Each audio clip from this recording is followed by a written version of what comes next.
Morning, good afternoon, and good evening, everyone, wherever you're at in the world. Welcome to Last Rounds Baseball's live commentary of the World Baseball Classic exhibition games, as we are going to be bringing you the matchup between the Samurai Japan and the Chunichi Dragons.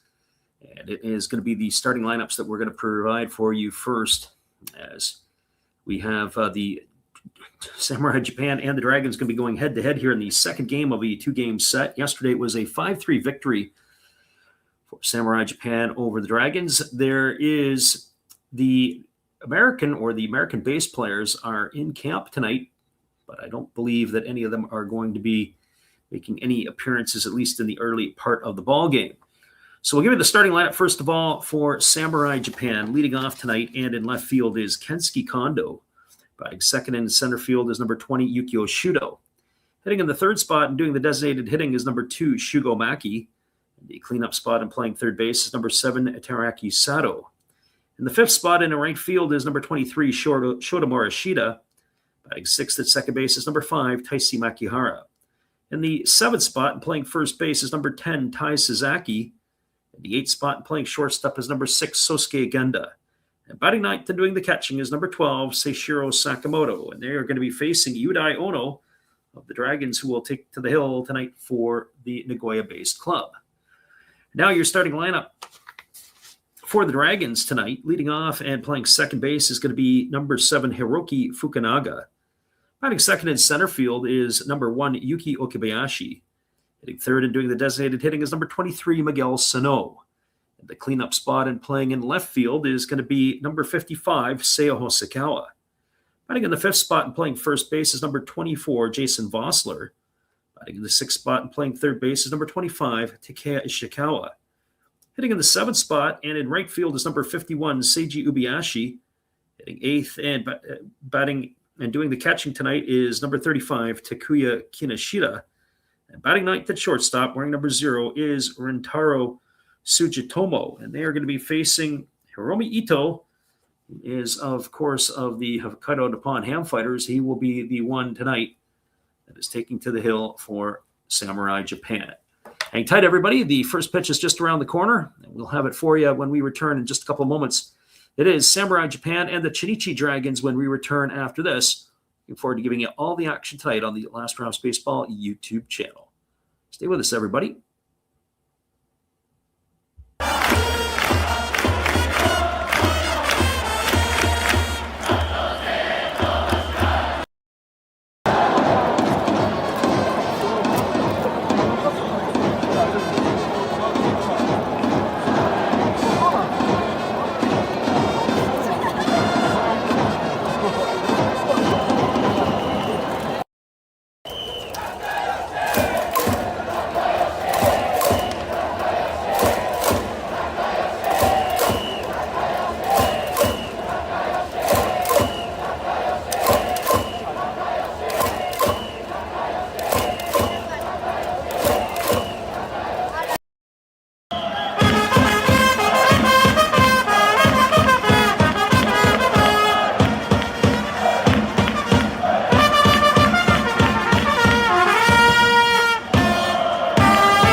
Good evening, ladies and gentlemen. Namaste. Hey, I hope you guys have been enjoying the game.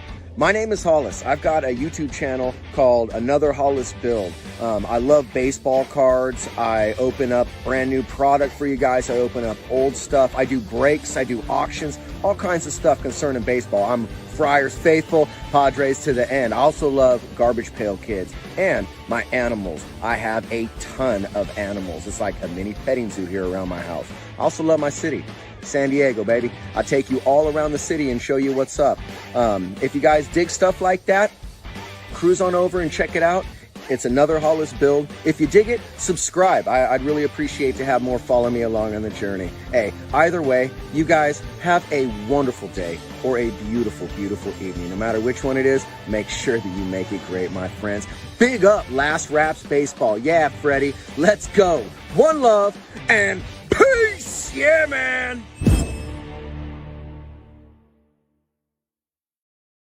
Welcome back, everybody. The ceremonial first pitch is in the books, and we are waiting for these two teams to take the field as we will begin the game between the Chunichi Dragons and Samurai Japan. First pitch is just around the corner. Hang tight, everybody. We'll be right back after this musical timeout with all the action for you this evening.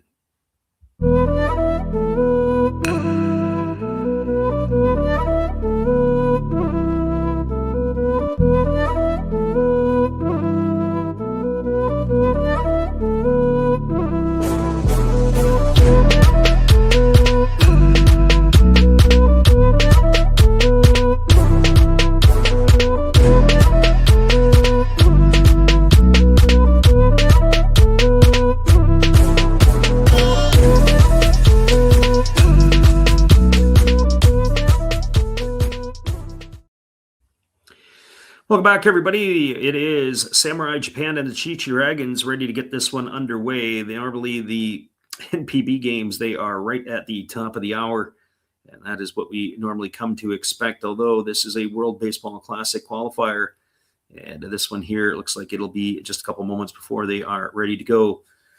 It is almost a full house in Nagoya for this one here tonight, as the Samurai Japan will be taking on the Dragons. Last night, it was a 5-3 victory for Samurai Japan, and the big blow was off the bat, Teraki Sato, as we see that some of the Major League stars have joined the Samurai Japan tonight, but I'm not sure, nobody's in the opening lineup. I'm not sure if any of them will get a chance to get some action a little bit later, as they certainly have some jet lag that they have suffered with. Shohei Ohtani, Yoshinobu Yamamoto, as well as Masataka Yoshida, all in the dugout tonight for Samurai Japan. And we'll wait and see if any of them will get action a little bit later on. Well, hang tight, everybody. We'll be right back. First pitch is just around the corner. We look forward to having you. And our friend All Rails is in the house. And Tim, great to have you in here with us. The Dragons are on defense, and Yudai Ono is coming out to do his tune-up tosses. We'll be back to have all the action for you here in just a couple moments. We'll do all the cheerleader stuff tonight on the channel, so hopefully that'll keep you entertained.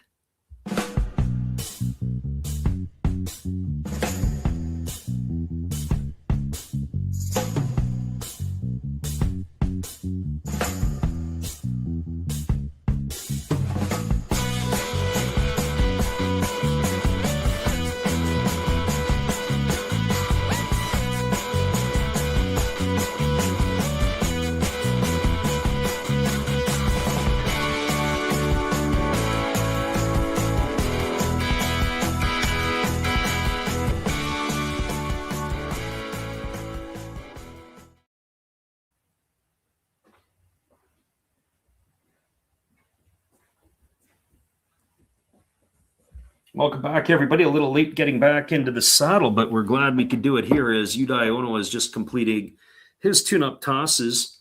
We'll be getting ready to get this one back underway in just a couple of moments. Had to get the pot of coffee going tonight because it is going to be much needed for this one here. Hopefully we can stay awake. If you hear us snoring, that'll probably mean that we're just taking a little nap if the game gets out of control or out of hand.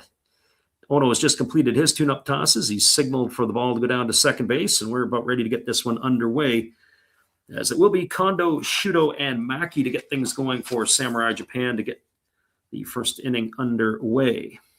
Japan playing as the visitors here tonight, as the Chunichi Dragons are the home team in this one.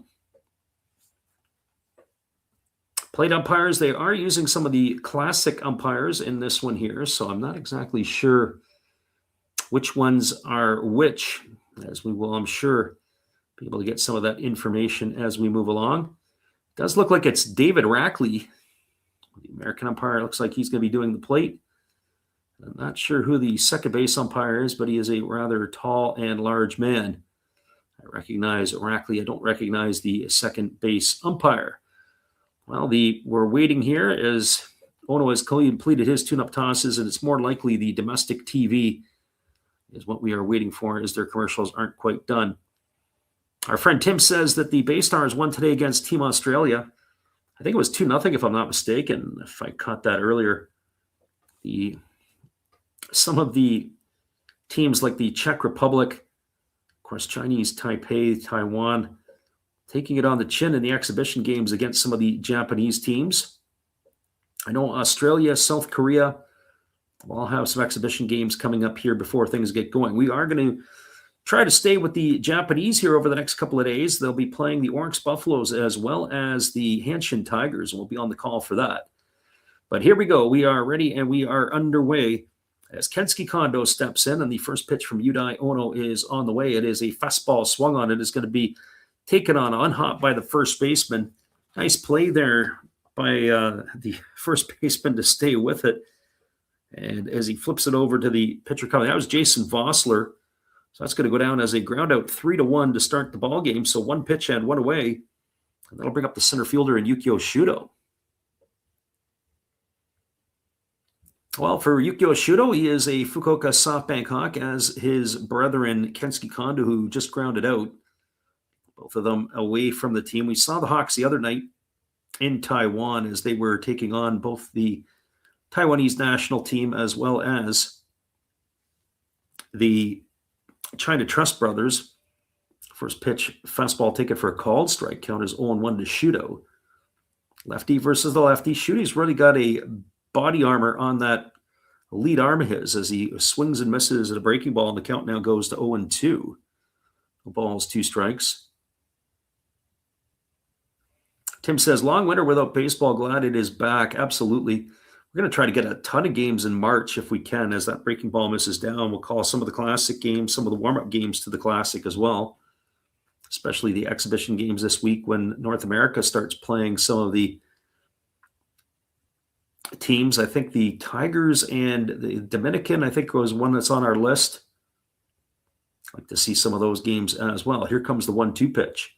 On the way, breaking ball swung on, and it's knife foul down the left field line, and it's going to keep the count at 1-2. So ball and 2 strikes. As I mentioned, I had to get the coffee going for this one here tonight. We still have some fresh Vietnamese coffee. Opened up a package the other day, and hopefully we'll get that fired up here and keep us humming for the rest of the night. There's a breaking ball swung on, and it's chopped foul into the feet of Shudo. And the count remains at 1-2. Defensively tonight for the Dragons, from left to right field, Hosokawa is in left, Okabayashi is in center. The right fielder is Ubiashi. Around the horn from first to third, Vossler is at first. It is Fukunaga at second. Sugimoto is the shortstop, and at third base, it's Ishikawa with the battery of Ono and Kinoshita. Pitch on the way, fastball swung on, lifted into left field, and it's deep, but not deep enough. Just at the edge of the warning track, and hauling it in is Hosokawa, and that is going to retire Shudo for the second out of the inning. So 2 up and 2 away, and that'll leave it up to the designated hitter tonight in Shugo Maki.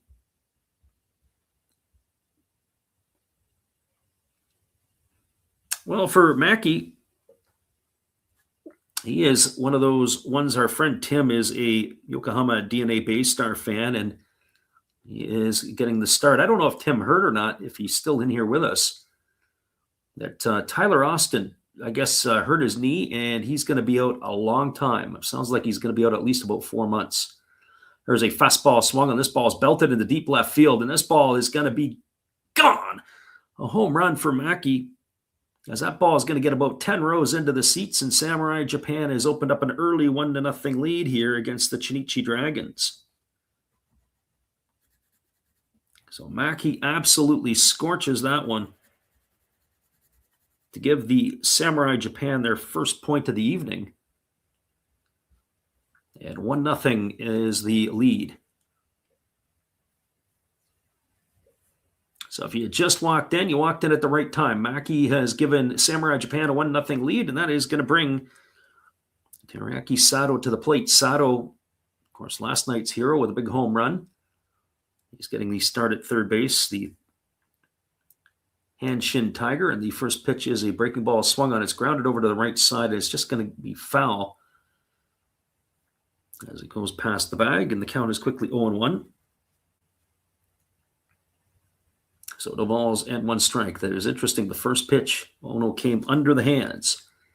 So no balls and 1 strike. And as Maki is waggling the bat.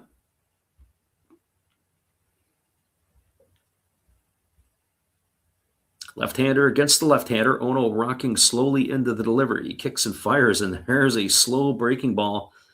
Comes across for a strike. Clocked in at 60 miles an hour, so not very quick. No balls and 2 strikes it is to Sato. I bet you Sato could have counted the seams on it or every single rotation on that particular pitch. So here comes the 0-2 as Ono delivers. There's a fastball taken for a call. 3rd strike. Oh, Sato stood there like the house by the side of the road. He watched it go by for out number 3.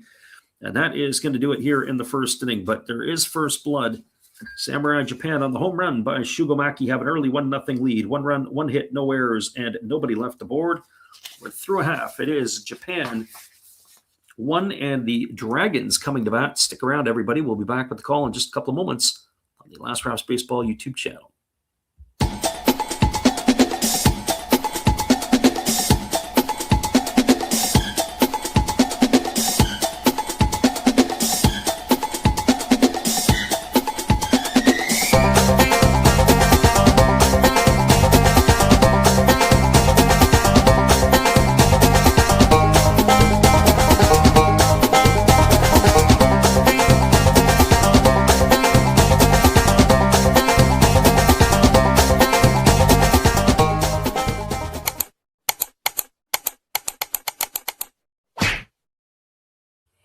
Our friend user Pete Coro Armstrong in the house tonight. He says, let's go Dragons, and we'll be back in just a moment after this timeout.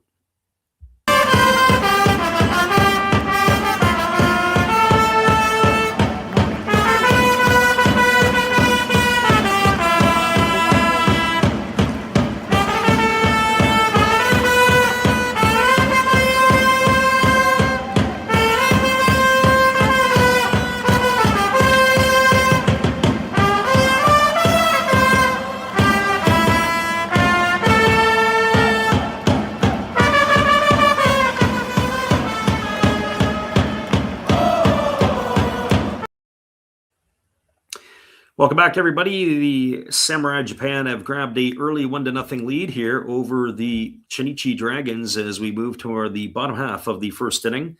And slated to come to bat will be Hiroki Funagawa, Yuki Okabayashi, and Miguel Sano to face the right-hander Hiromi Ito, who plays his domestic ball with the Hokkaido Nippon Ham Fighters.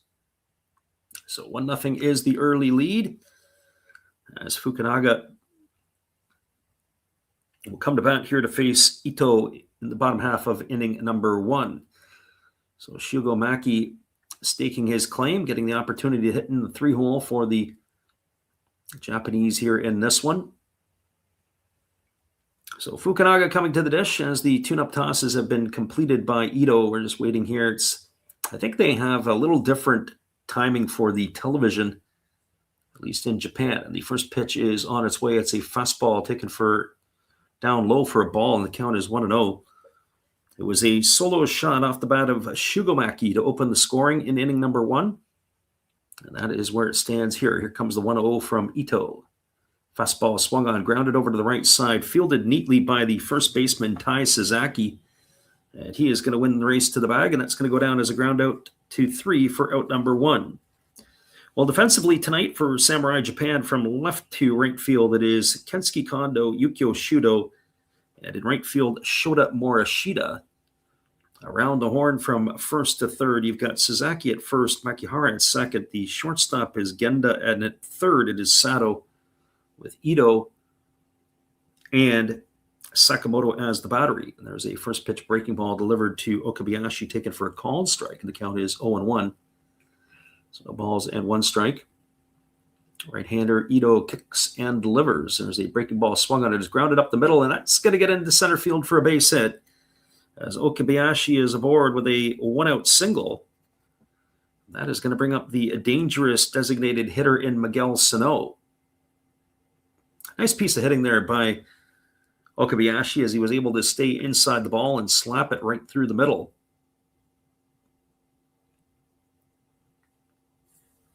So he is aboard at first, and Sano steps to the dish. It's Miguel Sano's first year in Japan. And I still think he's got quite a bit left in his game potentially.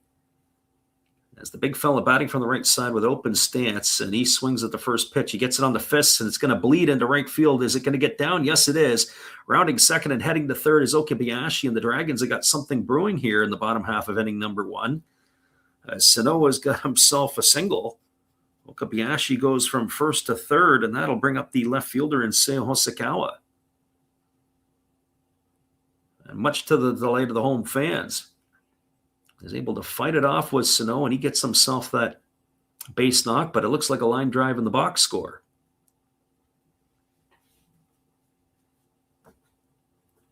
Well, that brings Hosokawa to the plate. He got the start in left field tonight.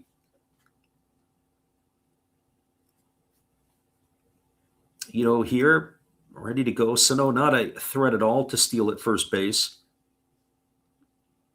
Hosokawa ready to go. He's going to be followed by Jason Vossler, so they've got a chance to put a run to answer back here in inning number 1. There's a breaking ball that catches the outside corner for called strike. The count is 0-1.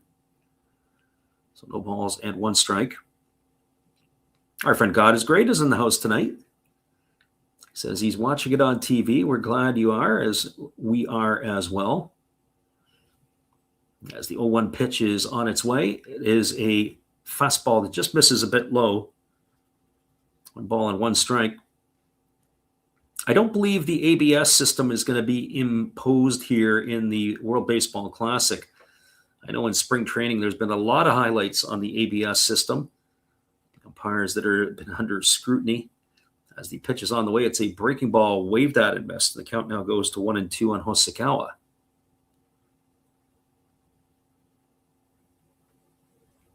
It was a bit eyebrow raising that the Dragons were given 2 games. I wonder what the rationale would be to some of that.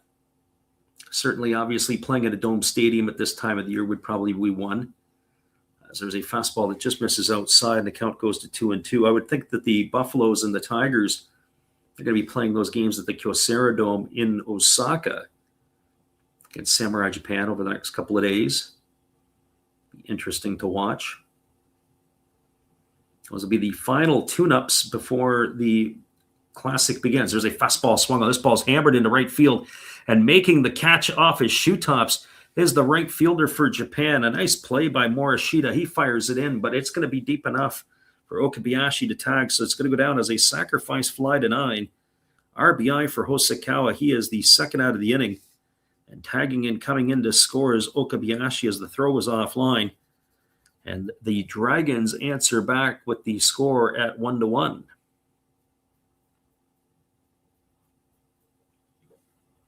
And that is going to bring up the first baseman in Jason Vossler. Vossler, in his opportunity, he's in his second season now with the Dragons. He had previously spent time with the San Francisco Giants, the Cincinnati Reds, and the Seattle Mariners. Originally was drafted by the Chicago Cubs in the 16th round of the 2014 draft. Pitch on the way, fastball swung on it, is lifted down the left field line. And giving chase and making it over the shoulder catches the third baseman, Sato. And that is going to do it here as the Dragons are gone for their half of the inning. But they answer back to Samurai Japan. There was 1 run in the inning on the benefit of 2 hits. There was no errors and 1 was left aboard. We're now through 1 complete inning. Your score is Japan 1 and the Dragons 1. Stick around, everybody. The top of the second is just around the corner. Glad you could make it in with us on the Last Rouse Baseball YouTube channel. Back after this musical timeout.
Welcome back, everybody. We've got ourselves a 1-1 ball game as the Chunichi Dragons answered back to the run or the home run hit by Shugo Maki in the top of the first inning. Maki gave the Samurai Japan an early 1-0 lead, and then it was Yuki Okabayashi who had singled.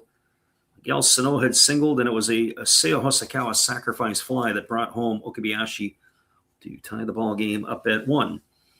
Coming to bat for Samurai Japan, it'll be Shota Morishita, Taisi Makihara, and Tai Sasaki. That will be the 5, 6, and 7 hitters to come to bat here in inning number 2. Tai Sasaki is one of those supplemental players. He is not officially on the Samurai Japan roster. They had some extra players that they had picked up as they were waiting for the American or the North American-based players to return. As the first pitch on the way here from Ono is a breaking ball that misses down and in, and the count is 1-0. So 1 ball and no strikes. Batting from the right side here is the right fielder Morishita, and the pitch is a fastball swung on. This is lifted into deep left field. This ball could be trouble. Back on the warning track and looking up, and it's gone. A home run for Morishita. And that is 2 home runs here tonight for Samurai Japan, and they have taken Ono deep twice. And that gives the Samurai Japan a 2-1 margin.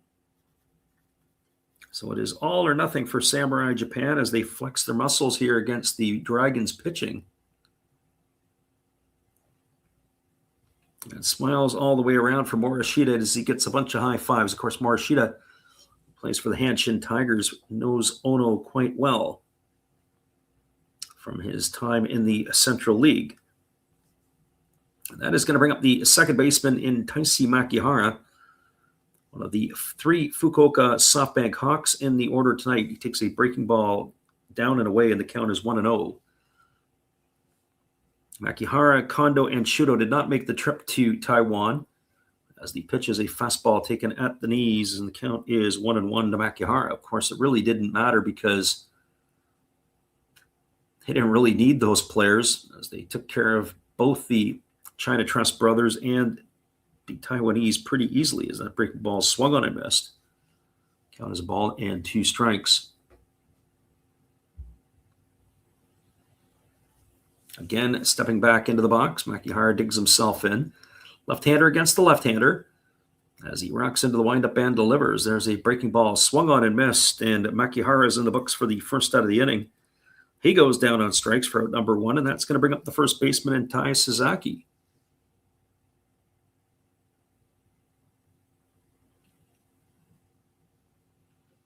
Well, for Sasaki, as we mentioned, he has the opportunity to play here tonight for Samurai Japan. The North American-based players just getting back now as the first pitch fastball just misses inside, and the count is 1-0. As I said, I counted Yoshida, Otane, as well as Yamamoto in the dugout tonight. There's a fastball swung on it, is lifted into straightaway center field. Coming in underneath it with plenty of space is the center fielder Okabayashi, and he's going to make the catch. And Sasaki is retired for out number 2, and that's going to leave it up to the shortstop in Sosuke Genda.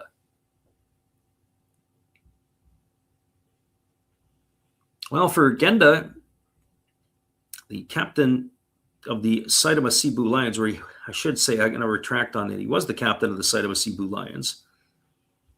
He is the shortstop. He has been at times the captain of the national team. Not sure where that status lies right now, as the first pitch on the way is a slow breaking ball that drops in for a called strike, and the count is 0-1. Dragons in those pretty home white uniforms with the blue trim. The Samurai Japan are in the dark tops with the white pants tonight. Pitch on the way is a fastball swung through and missed, and the count now goes to 0-2 on Genda. Genda is getting a little bit on in age. He's 33 years old. I would have to think that this is probably going to be his last tour of international play. There's a fastball swung on, and it's lifted foul into the seats down the left field line. And the count remains at 0-2. So no balls and 2 strikes to Genda, wearing the familiar number 6. He was in the last Classic as well, and he's had other opportunities to play for Samurai Japan as the pitch is on the way Fastball swung on, it is slapped on one hop over to third, fielded neatly by the third baseman Ishikawa, who fires to first, and that is going to do it. Genda is going to be retired on a ground out 5-3, and that will do it here for Samurai Japan in the second. But they add another run to the board on a leadoff home run off the bat of Shota Morishita. 1 run, no hits, no errors, and nobody left the board. Your score as we move now to the bottom half of inning number 2. It is a 2-1 lead. And we'll be right back in just a couple moments right after this musical timeout.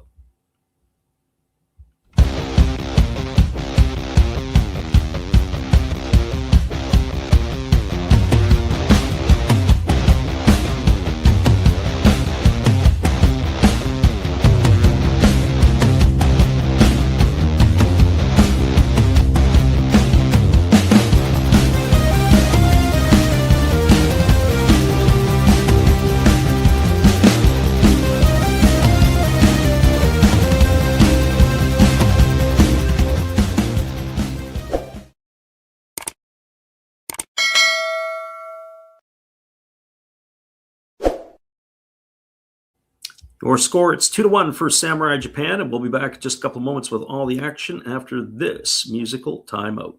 Hang tight, everybody. We'll be right back.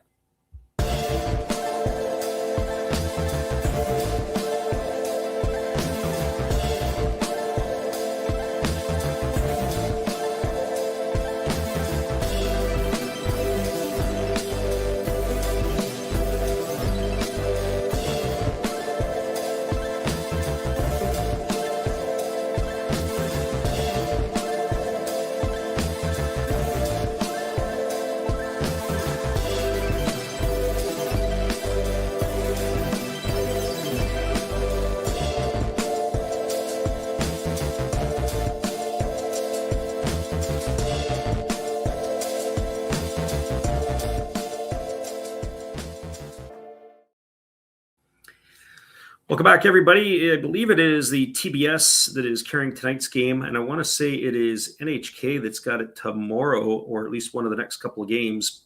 We'll double check that for you, but TBS is the Tokyo Broadcast System, so you can scoop that up there as needed. You probably need a VPN to pull that one in. It is going to be the 6, 7, and 8 hitters to come to bat here. It'll be Ishikawa, Ubiyashi, and Kinoshita to face the right-hander Hiromi Ito. I don't know what the length of Ito's night will be. As the pitch is on the way, it's a breaking ball taken for a called strike. The count is 0-1 to Ishikawa. Ishikawa getting the nod at third base, the 24-year-old, waiting on the offering from the right-hander Ito, who kicks and delivers. There's a fastball that is swung on and lifted into the seats foul, and the count now goes to 0-2.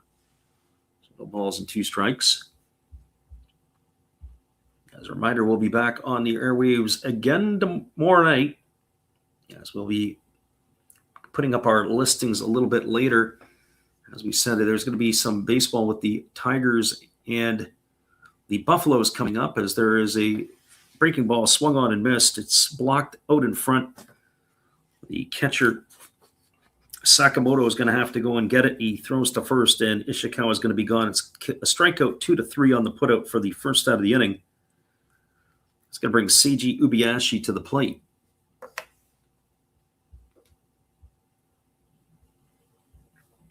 So Ubiyashi striding to the plate, and he is getting the start. Interesting, I didn't expect him to be down in the 7th spot in the batting order. Ubiyashi had himself arguably a career year last year by his standards, as he had poked, it was 19 home runs. I don't have my charts in front of me. Fastball misses up and away, and the count is 1-0 for the exhibition games. I don't look at the last year's stats as much, but the former Fukuoka SoftBank Hawk had come over to the Dragons. He's really sort of taken flight, so to speak, as there's a splitter that is swung on and missed, and the count goes even at 1-1. In some ways, they're getting production from him that maybe Fukuoka wished they would have had. A little bit more depth in their lineup. But after watching the Hawks take care of Chinese Taipei and the China Trust Brothers the other night, as there is another split finger swung on and missed, and the count is 1-2. I don't know if they necessarily miss Ubiyashi as much as one would think.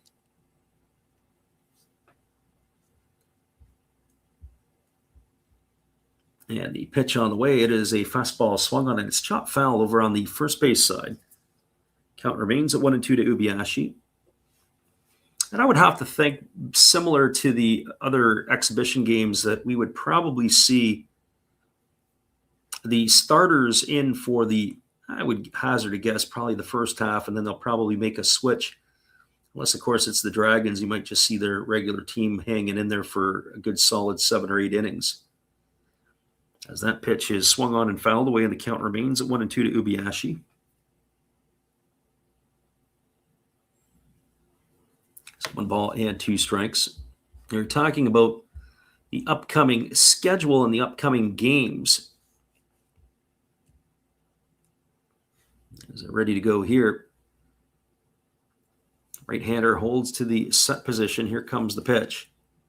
It's a split finger swung on it. It's chopped right back to the pitcher. Ito had to do a little self-defense. He runs halfway to first base and then flips the ball to Sasaki. That's going to go as a ground out. 1-3 on the putout for the second out of the inning. It's going to bring up Takuya Kinoshita. It was more off balance, I do believe, than anything else. I would have to say that for sure.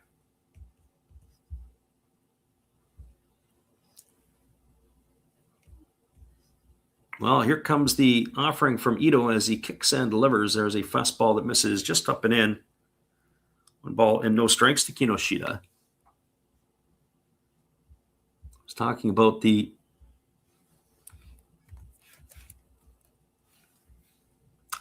list of international fixtures as there's a fastball swung on and fouled away. Coming up on March the 1st, it's going to be Chinese Taipei and the Oryx Buffaloes' second team. It'll be 6 o'clock local time on the 1st. And then you've got the Fukuoka SoftBank Hawks' second team is going to be playing the Australians. The Hanshin Tigers will take on the Koreans as well. And then when you get to and of course, I say those are on the 1st, but reality of it is some of those games are to be played a little bit earlier. We just have a pause here as we have lost our feed for a little bit. It's kind of happened a little bit over the last couple of nights. We've had a pretty decent feed, and then all of a sudden we lose something. So we've got 2 balls and 2 strikes here on the batter Kinoshita, and there's a pitch that misses down. It's now 3-2, so we lost a couple of pitches. So 3 balls and 2 strikes.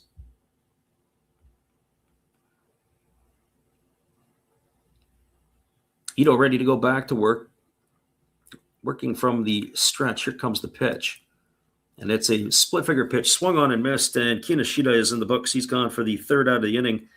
And that is going to do it here as the Dragons go quietly in their half of the 2nd inning. No runs, no hits, no errors, and nobody left the board. We're now through 2 complete.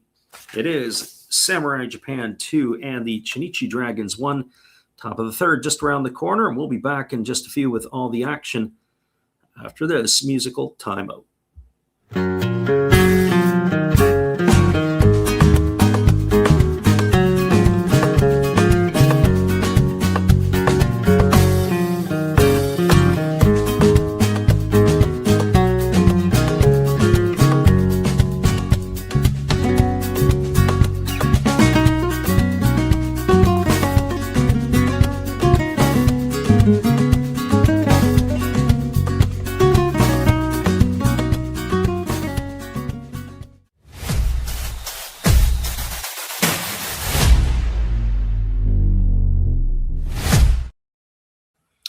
We got a 2-1 scoreline as Japan has the lead over the Chunichi Dragons. Stick around, everybody. We'll be right back after this as we introduce you to our good friend Steve Rademacher. He'll be around through the stream tonight with his little timeout messages. This is Steve Rademacher, and I'd like to introduce you to my channel if you haven't seen it before. These are all the things I enjoy: sports, autographs, relics, non-sports Hall of Famers, pseudo-sports, Star Wars. That's my channel name and my name. And I would really appreciate it if you would come check me out and maybe even subscribe if you like it. Thank you for that for now, and back to your ball game.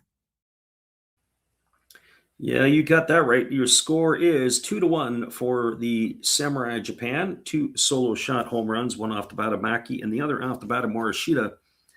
Have given them a 2-1 lead, and we will be back with the call here in just a couple moments right after this timeout. Stay with us, everybody.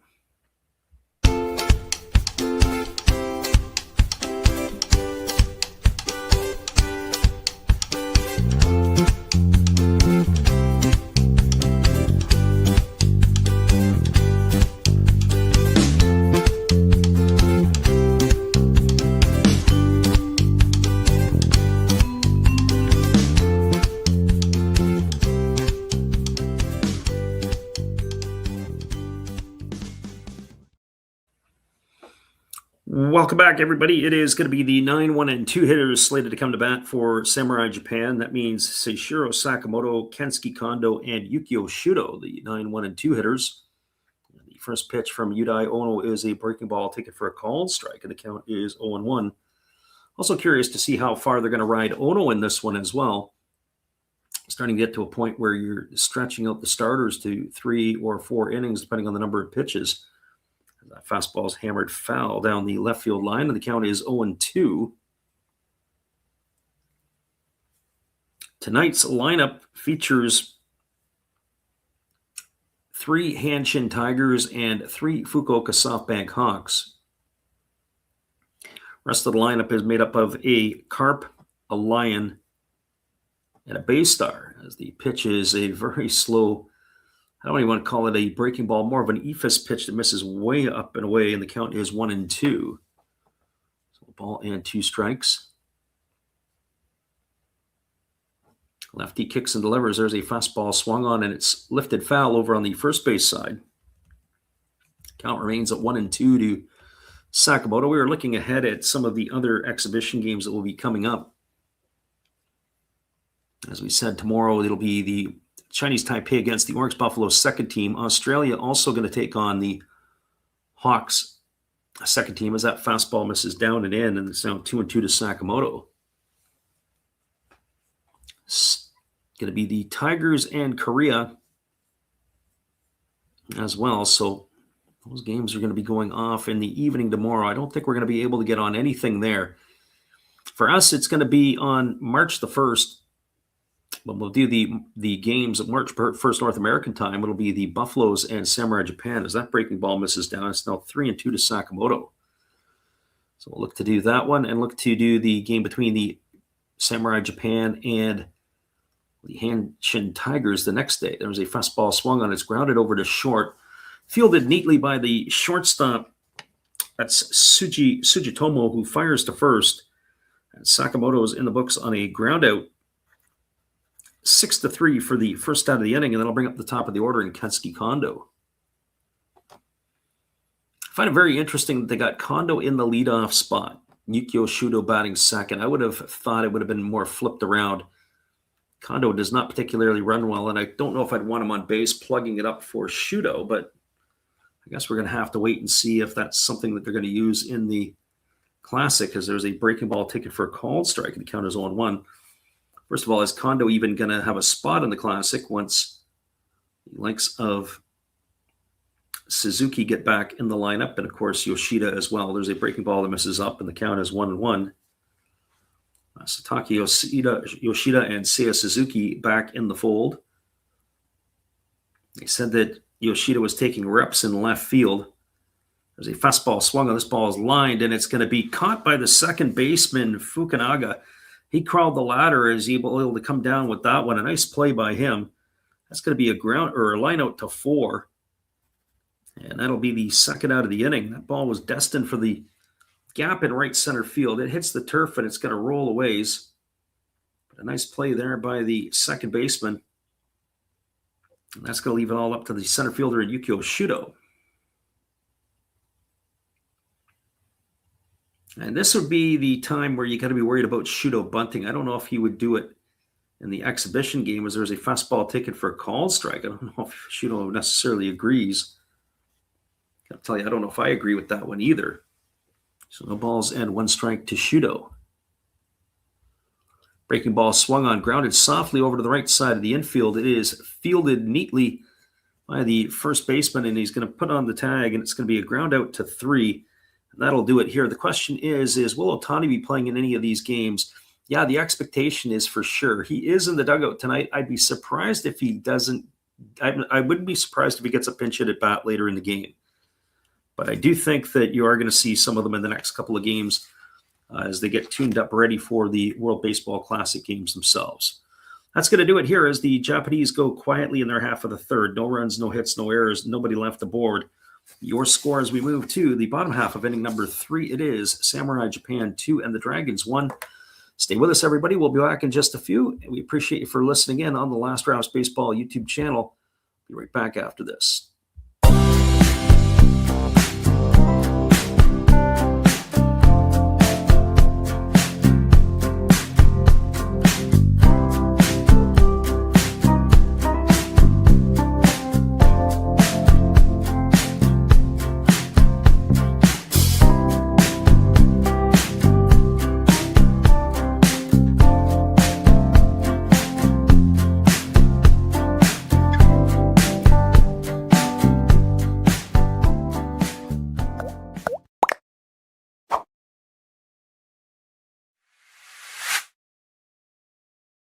Your score as we move to the bottom of the third, 2-1 for Japan. Stay with us, everybody. Hello, this is Eric Fox, formerly of the Oakland A's and Texas Rangers baseball teams. If you want to learn about Japanese baseball, see Coach Fred of Last Raps Baseball. If you want baseball instruction, see Coach Fred. If you want to learn about golf, do not go to Coach Fred. Fred, what kind of club is this? At Last Raps Baseball, we know baseball.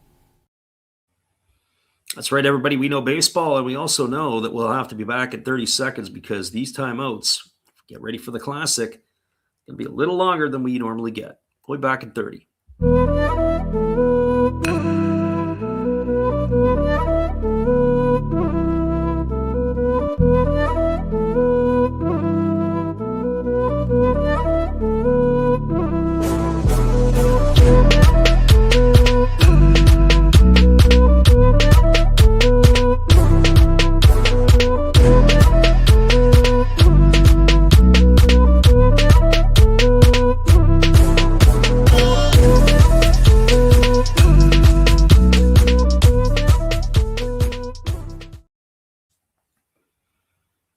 Welcome back, everybody. It is going to be coming to bat the bottom of the batting order. This is going to be Rentaro Sugimoto, then the top of the order of Fukunaga and Okabayashi.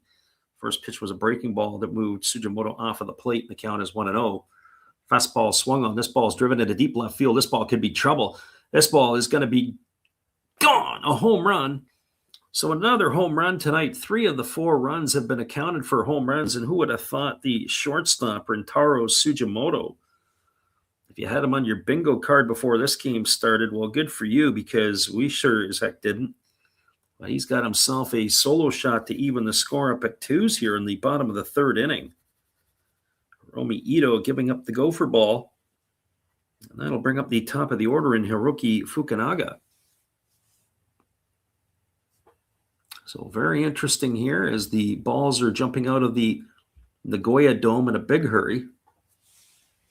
As the pitch is on the way, there's a first pitch fastball swung on and it's lifted foul into the seats down the right field line. Unlike the Taipei Dome, I can barely see any empty seats in the Nagoya Dome. I would assume it would probably be if people had to get up to go to the bathroom or the washroom or whatever you want to call it, have to use the toilet. So 1 strike it is to Fukunaga. Fukunaga tonight 0 for 1. He grounded to first. His first time up.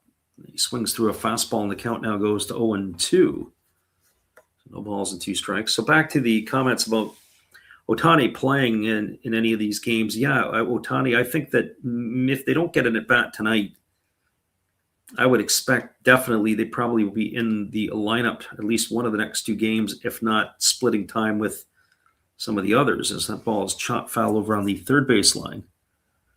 Count remains at 0-2. Also curious to see who they're going to start. Hiroya Miyagi got the start last night. Ito, of course, today.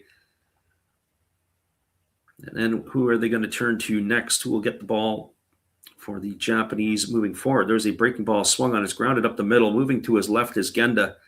Fields it neatly, fires to first, and that is going to retire Fukunaga on a ground out 6-3. He's in the books for the first out, and that'll bring up the center fielder in Yuki Okabayashi. I saw earlier they were talking to Yoshinobu Yamamoto about how he's going to have to manage the jet lag. That's another concern for this group as well.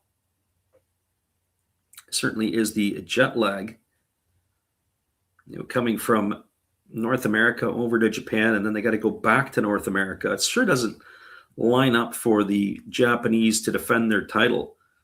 Hey, congratulations, you won, and now we're going to make you have probably the longest travel schedule of the entire tournament. There's a fastball taken for a called strike, and the count is 0-1 to Okabayashi. I really think the game of the tournament is going to come down to the Koreans and the Taiwanese. Winner of that will be the one who's going to go on, as I do think the Japanese should be able to move forward. There's a fastball swung on and fouled away, and the count's 0-2. I understand that the Japanese have announced that Shohei Ohtani will get the nod against the Koreans. So they're going to throw their best at Korea because they want to make sure they win that game. Here's the pitch. It's a fastball swung on, and it's hammered foul into the netting down the first baseline. The count is still going to be 0-2 to Okabayashi. Friend Joe 3Y589, I'm not sure if I'm saying that right, but says predictions for the final. I wouldn't bat an eye. I was saying it last night. I wouldn't bat an eye that the Dominicans are in the final. Fastball swung on, grounded over to first. Sasaki fields it, and he's going to win the race to the bag. Okabayashi's going to be gone on a ground out to 3 for the second out. The firepower that Japan has obviously would allow them to get there. I understand. I'm not sure what the Americans are doing exactly. I guess Skubal is going to get one start against, I think, Great Britain, and he's done. I mean, do you really need Tarek Skubal to throw against Great Britain?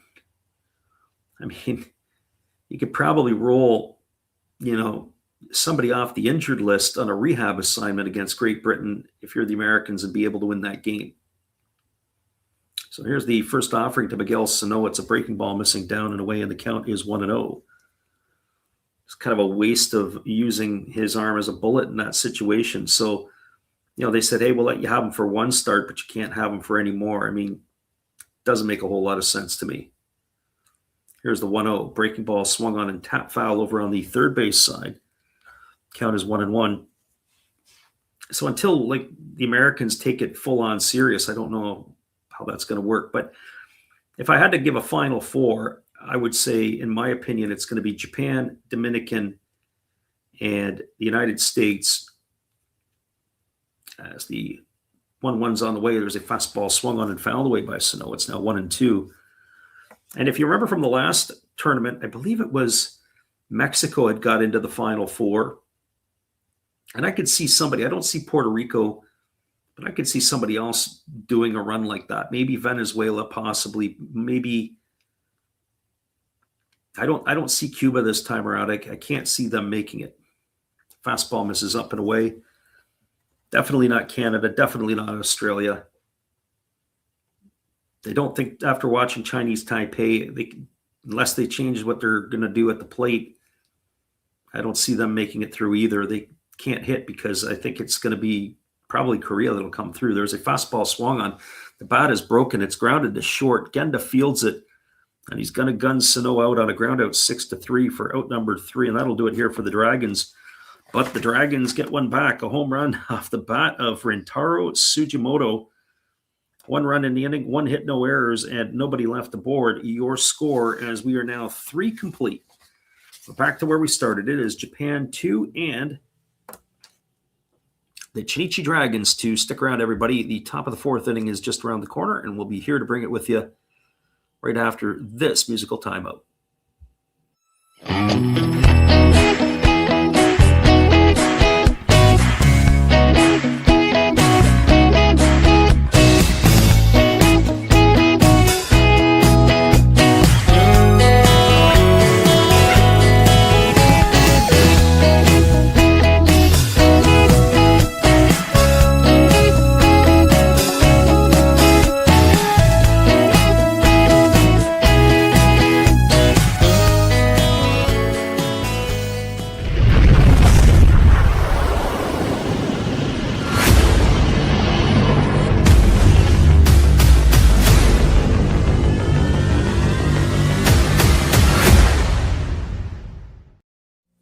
Hello guys, thank you for joining Freddie here on his baseball game.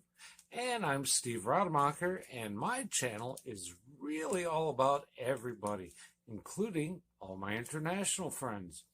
We have such stuff as non-sport packs from Canada, the OP Cheese. We have the Greek Freak. We have money from around the world. We have Lira. We have Yen. We have francs. We have pounds. We have Deutschmarks. We have all kinds of cool stuff like that. We even have some cooler things like Japanese women wrestlers and OPC baseball cards where I cannot read the back. We even have unopened material like the royal family, I know it's backwards, from London, England. Thank you for watching. Back to Freddie. Thank you very much, Steve. We appreciate your support of the channel. In turn, go check out Steve Rademacher and let him know that Last Rouse Baseball sent you. He is on the YouTube platform, as are we. It is going to be the 3, 4, and 5 hitters to come to bat for Samurai Japan here in inning number 4. That means Shugo Maki, Teraki Sato, and Shota Morishita. Maki is 1 for 1 tonight. He got the scoring going in inning number 1 with a 2-out home run. A solo shot as the first pitch is on the way. There is a fastball that misses down and in, and the count is 1-0. We do have a reliever on the hill, as it is a new pitcher for the Dragons. It is not a left-hander, number 69, so they're staying with the lefties. This is Mizuki Miura. As that fastball swung on and fouled away, the count's 1-1. So Yudai Ono's night is done. So 3 innings. We're wondering how long Ono would go for. Fastball swung on and lifted foul. It's going to reach the seats. Now I'm also curious to see what the pitching parade is going to look like tonight as well. So Mizuki Miura had the count here at 1-2. Lefty rocking into the windup, and he kicks and delivers.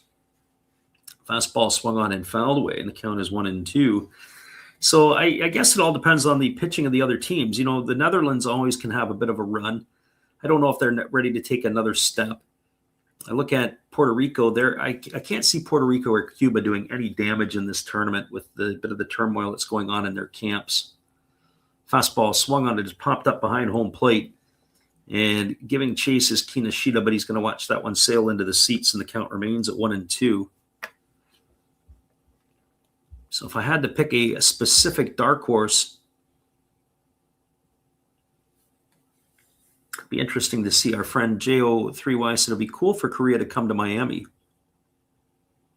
And there is a breaking ball that is waved at and missed, and that is going to retire Maki on strikes for the first out of the inning. Our friend Pete Crow Armstrong, user Pete Cubs Pete Crow Armstrong says, why are the Dragons so good? Well, tonight, I mean, you know, when you could stack up your best pitchers or better pitchers in a 1-game shot or a 2-game shot to play a team, you can do all right. When you have to play 6 days a week, that's where the depth gets tested. And I don't think that the Dragons have enough depth. If I had to give a prediction where the Dragons will finish this year, I'll say they're going to get to 4th.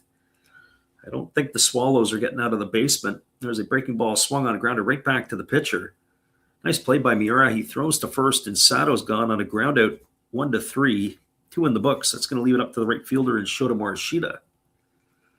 But I wouldn't get on my soapbox saying that the Dragons are particularly great. I would really have to say it's probably the Tigers' Central League pennant to lose. I think the Tigers, who won it last year, basically they're the odds-on favorite in my eyes to have to win it again. Fastball for called strike, count as 0-1. And other than the Swallows, that means that there's 4 other teams fighting for 2 playoff spots. And it could be anybody. Not like the Carp or the Giants are going to strike fear into anyone, although the Giants, they've got themselves the money to spend, and their team looks like it's maybe a little deeper than most. Fastball misses outside, and the count goes to 2-1 now on Morishita. Lefty Mira on in relief, kicks and delivers. Fastball swung on. This is popped up over on the left side. Racing in from third base underneath it, and there to make the catch is Ishikawa, and that is going to do it here as the Samurai Japan go quietly in their half of the 4th inning. That is, by our counts, 9 in a row retired by Dragons pitchers. No runs, no hits, no errors, and nobody left the board. Looks like Samurai Japan has got their bats in the freezer. We'll be back in just a couple moments when the Dragons come to hit right after this musical timeout. Stay with us, everybody.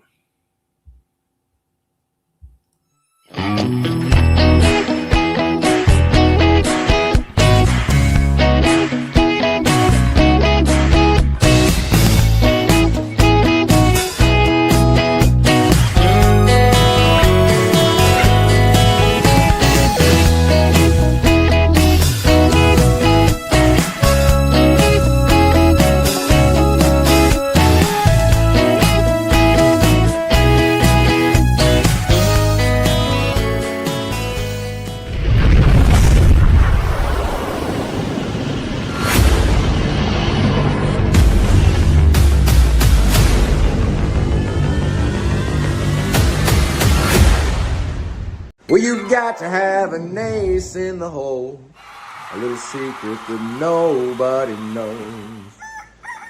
Life is a gamble, a game we all play, but you've got to save something for a rainy day. You've got to learn to play your cards right if you expect to win in life.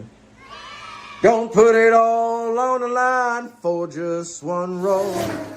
You've got to have an ace in the hole.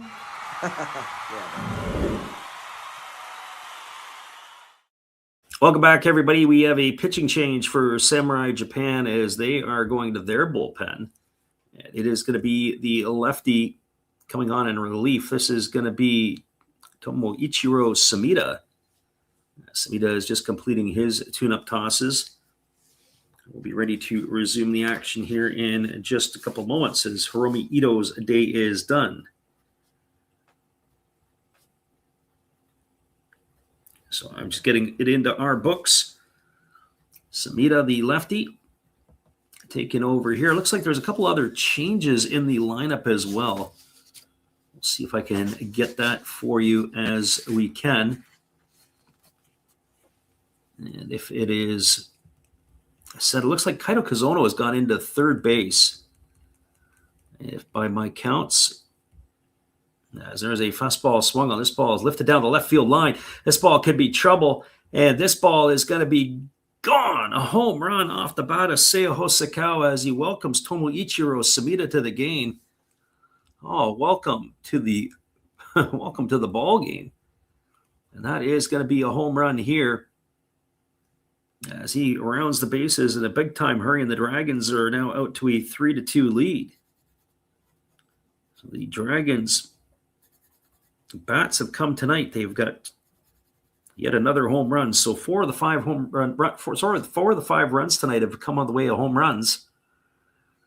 And that is going to bring Jason Vossler to the plate. The first pitch on the way to Vossler is a fastball. It's taken for a called strike, and the count is 0-1.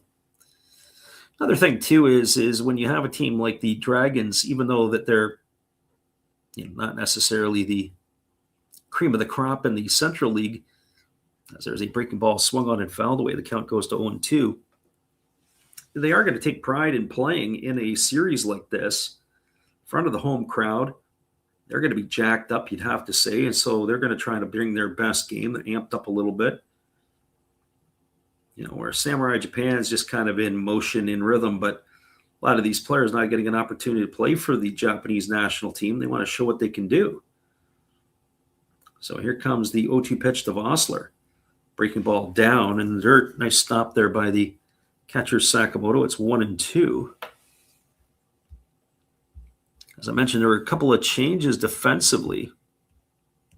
We'll have to see if we can get that for the Samurai Japan. There's a breaking ball down, another one that stopped, and they appealed to the third base umpire, but they say Vossler didn't go.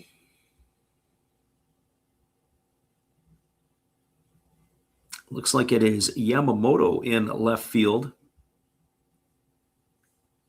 I'll try to get the changes as they become available because it looks like they've had some difference, not straight one-for-one swaps. Looks like some double switches positionally. Breaking ball waved out and missed. Fossler's in the books. He's gone for the first out of the inning. It's going to bring Takeya Ishikawa to the plate. Well, for Ishikawa, he is officially 0-for-1 tonight. He has struck out in his only trip, but that was against the starter Hiromi Ito. As the lefty rocks himself into the delivery, he kicks and fires. There's a breaking ball taken for a called strike, and the count is 0-1. And they added the support players. I kind of like the idea of that as well. Get the support players in there, especially Tai Suzaki over at first base. Obviously, Murakami and Okamoto, some of those players, as their breaking ball misses down, not back from North America in time. And rather than playing guys out of position, just bring some support players with you so that you got 4 or 5 guys. Also not the worst for their experience, too. Fastball misses inside. That way there you give them the opportunity to get acclimatized. What's it like being in the national team training camp? Even though you're not part of the national team, you're certainly a part of the mix, and you get to see how business is conducted.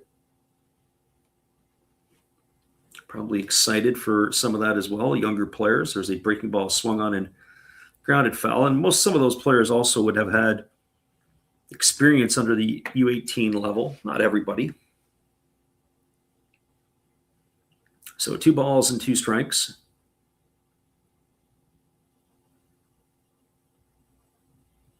As the lefty delivers, there's a breaking ball swung on. It is grounded up the middle.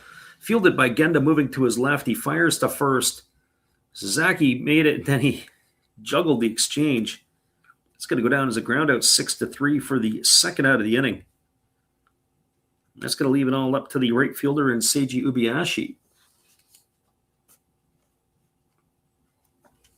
Well, for Ubiashi, he is 0-for-1 tonight. He grounded back to the pitcher his first time up. One thing I will say about the ball games the other night, good pace to the games. As the pitch on the way, as the breaking ball waved out and missed. Count is 0-1. Actually, probably the only game that was a little bit off was the game with the Hawks and the China Trust Brothers. That game seemed to take a little bit longer than most, but certainly the Taiwanese national team, when they were playing, the game was moving at a pretty good clip. Here's the 0-1 pitch. Fastball misses outside, and the count is 1-1. What I'm interested to see is what will be the biggest upset of the tournament. Who is going to hang a loss on somebody or put a scare into somebody? Here comes the 1-1 pitch. As the lefty delivers, there's a breaking ball swung on. It breaks the bat. It is looped over to the first baseman, Suzaki. He makes the catch. And the bat went flying towards second base, and that'll do it for Ubiashi here as he's gone for out number 3. Well, the Dragons have now taken the lead. A solo shot off the bat of Seo Hosokawa. 1 run, 1 hit, no errors, and nobody left aboard. Your scores, we're now through 4 complete. It is the Dragons with a 3-2 lead over Samurai Japan. Stay with us, everybody. We'll be back with the call in just a few. We appreciate you for listening in on the Last Rounds Baseball YouTube channel. Be back after this timeout.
Welcome back, everybody. It is going to be coming to bat, or slated to come to bat for Samurai Japan, Makihara, Sasaki, and Genda. We'll have to keep our eyes peeled because, as we mentioned, there are a couple of changes, as this is the way this will set up. The pool here that will be taking place will be Korea, Japan, Australia, the Czechs, and the Chinese Taipei.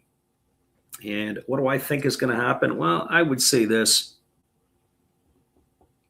My guess is that we're probably going to see, at least in my opinion, I think it's still going to be Japan and Korea that are going to come across, although a game between Chinese Taipei and Korea will be a one-game winner-take-all, and that will be where it's at. They do have the damage. They do have the pitching to be able to take out the Koreans, I do believe, in a one-game winner-take-all situation, but depending on how they use the bullets, the only problem is are they going to be able to hit? I'm not so sure about what that would be. Well, Miura is still on the mound, and the first pitch breaking ball delivered to Makihara is taken outside for ball, and the count is 1-0. So 1 ball, no strikes. Left-hander against the left-hander, and Miura delivers a breaking ball that's waved at and missed, and the count now goes to even at 1-1. Again, the lefty ready to go, rocking into the windup and delivers. Fastball swung on, grounded over to the first base side. Fielding it in shallow right field is the second baseman, Fukunaga, and it's not gonna work as Makihara is going to be able to leg it out for a single. Past the glove of the first baseman, so the first baseman was Vossler. He couldn't get it. Nice play and a nice range there by the second baseman, but he wasn't able to make the play. As Makihara does still run well for a fellow on the wrong side of 30. And so Makihara is aboard with a single, and that is going to bring up Tai Sasaki. So there goes the stretch of 9 in a row retired by Dragons pitchers. Sasaki 0 for 1 tonight. He had flown to center field his first time up, and he takes a fastball inside for a ball, and the count is 1-0. So 1 ball, no strikes. Sasaki is a Hiroshima Carp. Got to tell you, I don't know if there's a lot of stuff to be happy about if you're a Carp fan. There's a fastball swung on his grounder right in front of the plate. They go to second for 1, over to first. It's not going to be in time. I don't know if they're going to use the challenge system here or not. I'm not so sure that Kinoshita. Yeah, they are going to use it. I guess they are using it in this one here. Some of the series over in Taiwan, they weren't using a challenge system. But the manager for Japan wants to see if the call is correct at second base. The umpires are going to get under the hoods and have a look. And as far as I'm concerned, I thought it was far too close at second. I personally think he's safe on the naked eye. Oh, we're going to have ourselves a little timeout as we have our first challenge of the night. We'll get a look at the replay, and I'll let you know for sure. The ball was hit all of about 6 inches in front of the plate. Kinoshita picked it up. He fired to second. As far as I'm concerned, yeah, theirs is going to be overturned. If this isn't overturned, I don't know what is. Well, he was safe by a country mile. How did he miss that one? Even Makihara, who was sliding it at second, he was so safe, he made the call. But I have to tell you, the second base umpire was not in a great position to be able to make that decision. So if this one here is going to be upheld, I'd be shocked as anybody. Oh, we'll have to just wait here for a moment. We'll get our clock out. This shouldn't take very long, I wouldn't have to think. And that's my other beef. We were talking a little bit last night. One of the fellas who was in the stream was saying about why I don't like the pitch com. I don't know if I necessarily like the instant replays at times either because of the length at times it takes. And there you go. The umpire has come out and they have ruled that it is a safe at second base. So it's going to be an infield single here for Sasaki, I do believe. Unless they call it a fielder's choice, we'll have to wait and see what the official scoring is going to say on this one. But that is going to put runners at first and second, and it's going to bring Sosuke Genda to the plate. And if you're a Saitama Cebu Lion follower, this here's got bunt written all over it. Genda batting from the left side here. I wouldn't be surprised that they, yeah, and that's exactly what they do. They do the spaghetti move at second base, and more so, they even throw the ball over to the shortstop, Sugimoto. There are other changes also defensively for the Dragons. It looks like Orlando Calixte is out and left. I didn't catch who the right fielder is, but we're going to have to catch up on that when we can. It looks like Calixte is in left and the right fielder, or maybe it's Calixte's in right. There's a ball that's bunted and it goes foul down the third base line, and the count is 0-1.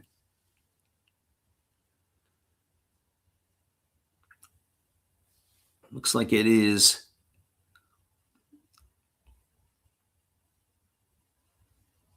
a new left fielder, as we said as well. It's Kosuke Ukai, as well as Orlando Calixte. So we'll have to see where they fit in the batting order. So here comes the 0-1 pitch. Again, Genda squares to Bondi, pops it up. This one's going to bound foul. That's going to run the count to 0-2. So the normally reliable Sosuke Genda, who can get bunts down, not able to do it on 2 attempts here against the lefty Miura. Waiting on deck is the catcher, Seishiro Sakamoto. If there was ever a time that you might want to consider pinch hitting and using one of your other catchers the rest of the way, this might be one of those opportunities, as there are some weapons on the bench for Samurai Japan. So here comes the 0-2 pitch as the lefty holds set. They're going to work him away. There's a fastball that just misses. Oh boy, I'd like to see a little bit of the overhead on that. We haven't seen any overhead views tonight. We're going to get a look at this one. Catcher set up outside and the ball ran back. It looked across the plate, but no, that says the home plate umpire, David Rackley. He did not go up with the right hand. Here comes the 1-2 pitch again.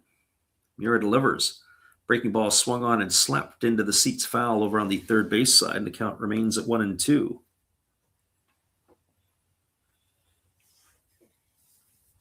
David Rackley was an instructor at the Wendelstedt Umpire School down in Florida. In his off season, he picked up some extra work. As the 1-2 strike pitch is coming, as the lefty holds set, now fires. Fastball just off the inside corner. And now the count's 2-2 on Genda. So Genda providing a bit of a tough at bat here for Miura. That pitch was off the outside corner for sure. So 2 strikes. Runner at second, Makihara. Runner at first, Sasaki. Nobody out. Here's the pitch. Fastball swung on and missed, and Genda's in the books. He's gone for the first out of the inning. He goes down on strikes, and that is going to leave it up to the catcher, or bring up the catcher, and Seishiro Sakamoto. Just couldn't catch up to the high heat. So 1 gone here. Sakamoto strides to the plate. Sakamoto 0 for 1 tonight. He grounded to short his first time up. Batting from the right side here against the lefty Miura, who holds to the set. And now he kicks and delivers. There's a breaking ball that misses up and away, and the count is 1-0. So 1 ball and no strikes.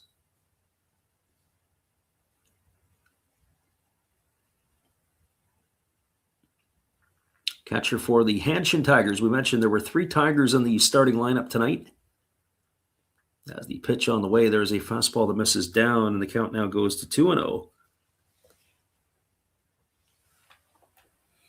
I think the only Dragons that are on the Samurai Japan team are arms. Trying to think if there's an arm for everybody. I don't remember a Tohoku Rakuten Golden Eagle on the club. Breaking ball that's taken for a called strike, and the count goes to 2-1. And I have to go back and look to see if there's a Yakult Swallow on Samurai Japan as well. Two teams that are a little bit down on their luck right now in the NPB. Here comes the 2-1 pitch. As the lefty delivers, there's a breaking ball swung on and grounded foul down the third base line. Count is 2-2. I have to really think hard outside of Shugo Maki off the top of my head. Who else would be on the club? Actually, there is a Swallow, if I'm not mistaken. It would be the catcher, one of the catchers. If I'm not mistaken, I think it is Yuhei Nakamura is the veteran catcher that is still there. It's pretty thin after that in the land of the Swallows. Here's the pitch. Fastball just misses off the outside corner. Count goes full to Sakamoto. If we're going to have a good eye at the plate, it's going to be the catcher, and that pitch did run off the outside corner. A little bit of arm side run there from Miura. So 3 balls and 2 strikes. As the lefty works again to the set position, here comes the 3-2 offering on its way. Fastball swung on, grounded through the 4-hole into right field. Coming up with it is Calixte. Here comes the throw to the plate. It's going to get cut off. That's going to get a run in as Makihara comes around from second base to score. Over to third goes Sasaki. An RBI single off the bat of Sakamoto. And that is even the score up at 3 apiece. So we've got ourselves an entertaining affair here in Nagoya. And that'll bring up the top of the order in the always dangerous Kensuke Kondo. So for Kondo tonight, he is looking for his first knock. He grounded out to the first baseman his first time, and then he also hit a liner that was caught by the second baseman his second time up. So Kondo, who got the start in left field,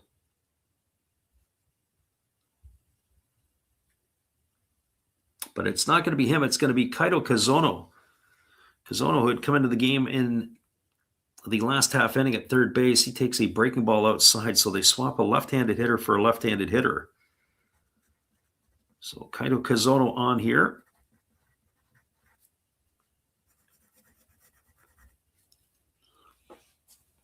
Lefty works to the set again. Here comes the pitch on its way. Breaking ball swung on, lined over the head of the second baseman into center field. And just like that, Samurai Japan is back out in front on a RBI single off the bat of Kazono.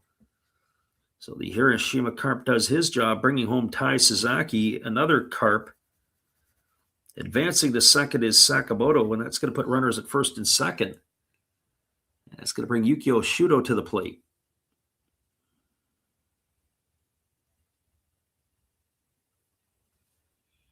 Well, for Shudo tonight, he is 0 for 2. He has flown to left and grounded to first in his 2 trips. As we said, just like that, they are back out in front again.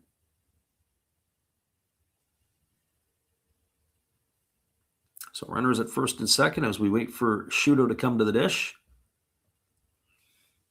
And the pitch on the way is a fastball that misses inside, and the count is 1-0 to Shudo. Shudo, they're in double play depth, but he's going to be a tough one to double up. Shudo runs extremely well. Stolen base leader for the Fukuoka SoftBank Hawks. 1-0 on the way. Fastball swung on. This ball is going to be punched through the 6-hole into left field. And stopping at third is Sakamoto. That's going to load the bases. So another base hit here off the bat of Shudo as he does a good job going the other way. That's the 5th hit of the inning. Off the bats of Samurai Japan. I hope the bullpen is getting themselves ready to go. So after that stretch of 9 consecutive outs retired by Dragons pitchers, this inning here, 5 of the first 6 hitters have reached base.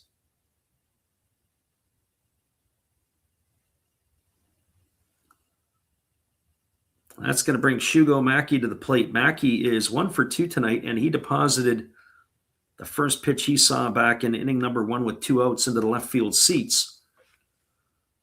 Not exactly what you want. Bases loaded situation, Maki at the dish. 4-3, Japan now has the lead. Bases full. Runner at third, Sakamoto. Runner at second, Kazono. Runner at first is Shudo. And here comes the pitch.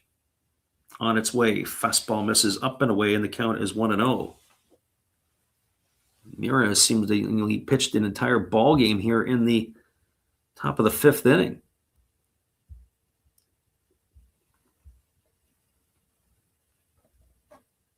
So here comes the 1-0 offering to Mackey, and it's a fastball that misses down. Oh, he's going to get something fat here. You are treading big-time water here right now facing Shugo Maki. Left-hander versus the right-hander. Miura working himself to the set. Pitch on the way. Breaking ball misses down and in. He's in jeopardy of walking him. There's nowhere to put him. So 3 balls and no strikes to Mackey.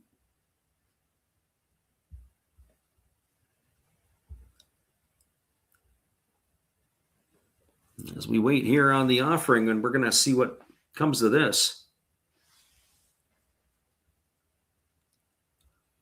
And there is a breaking ball that is down. That's going to be ball 4. And Mackey is going to get himself a bases loaded walk. He's going to pick himself a run batted in. So he gets a walk. Advancing over to second is Shudo. Over to third is Kazono. In to score is Sakamoto. And the beat continues here for Samurai Japan, as it is supposed to be Yamamoto coming to the plate. This is Daido Yamamoto, 23-year-old, as he bats from the right side. Here comes the offering from Miura. Breaking ball, and that catches the inside corner for a called strike, and the count is 0-1. Another one of the support players, as he is not on the classic team, but getting an opportunity to join the club here to play. There's a fastball that misses down, and the count runs even at 1-1. Yamamoto entered the ball game for Sato, but came on as a defensive replacement. He is in the ball game in left field. Kazono, who is in the top spot in the batting order, he is the one playing third base. Here's the 1-1 pitch. Fastball swung on, grounded past the diving third baseman into left field. That's going to get a couple of runs in to score. The run is Kazono. Shudo in to score as well. And now Japan has a 7-3 lead over the Dragons. Our friend Pete Crow Armstrong, the user here, probably spoke a little too soon. Why are the Dragons so good? Well, this is maybe why they're not. 2 runs off the bat of Yamamoto has increased the scoreline to 7-3. Stopping at second was Mackey. Mackey, of course, not the most fleet of foot. And that is going to bring the manager out to the mound to talk to Miura. It's supposed to be Shota Morishita coming to bat here.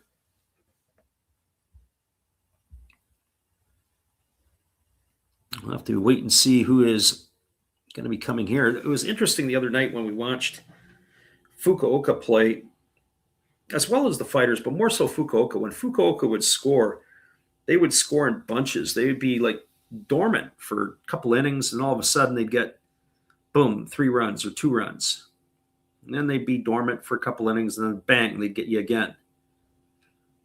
Well, that's exactly what Samurai Japan is doing right now. The crooked number here on the board, they've got 5 in the 5th and more to come potentially. Fastball swung on, grounded over to third. They go to second for 1. Back to first. It is going to be a double play as Morishita is going to ground into the 5-4-3 variety. And that is going to do it as that gets them out of the inning. Well, they had 5 runs in the inning, did Samurai Japan. They had 5 runs on the benefit of 6 hits. There was no errors, and there was a runner left aboard. Your scores, we're now moving to the bottom half of inning number 5. Half of the game is in the books. It is a 7-3 lead for Samurai Japan. Stick around, everybody. We'll be back in just a few right after this timeout.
back, everybody. It is a 7-3 Samurai Japan lead. We are moving ourselves to the bottom half of inning number 5. Stick around. We'll be right back with all the action after this timeout.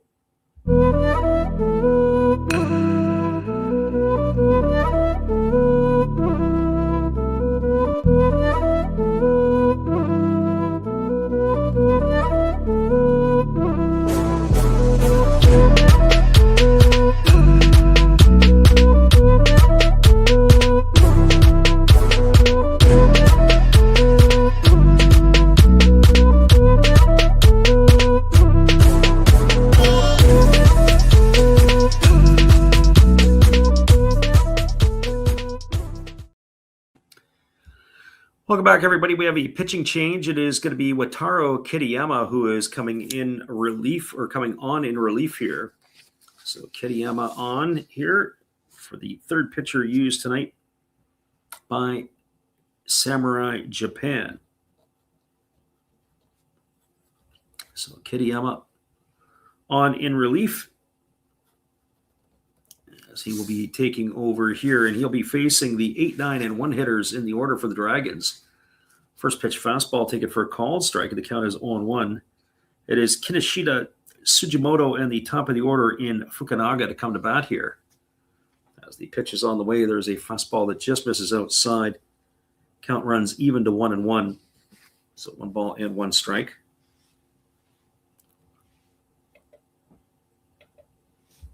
Right-hander working quickly. There is a fastball that just misses upstairs. Count now goes to 2-1. So 2 balls and a strike. Kinoshita still in the ball game. Couple of switches or changes for the Dragons, as we mentioned. We'll get them for you when they come up to bat. Fastball swung on. This is lifted into center field, and this ball is going to drop down in front of the center fielder Shudo. Kinoshita is aboard with a leadoff single here to start the bottom of the 5th inning, and that'll bring up the shortstop in Rentaro Sugimoto. And, you think about it, a lot of the players here, or a lot of the offense here, getting the swings, getting the timing.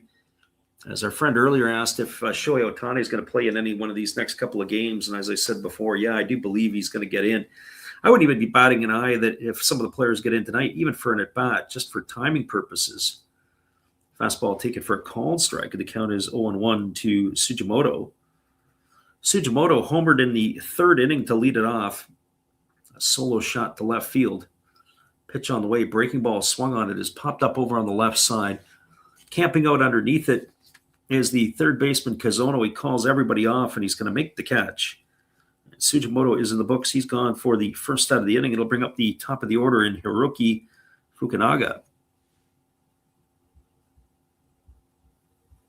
Well, for Fukunaga, he's not been very productive on the offensive side. He's been decent with the glove tonight. 0 for 2. He's grounded to short and grounded to first in his 2 trips to the plate. As the pitch is on the way, it's a breaking ball that misses up and in, and the count is quickly 1-0.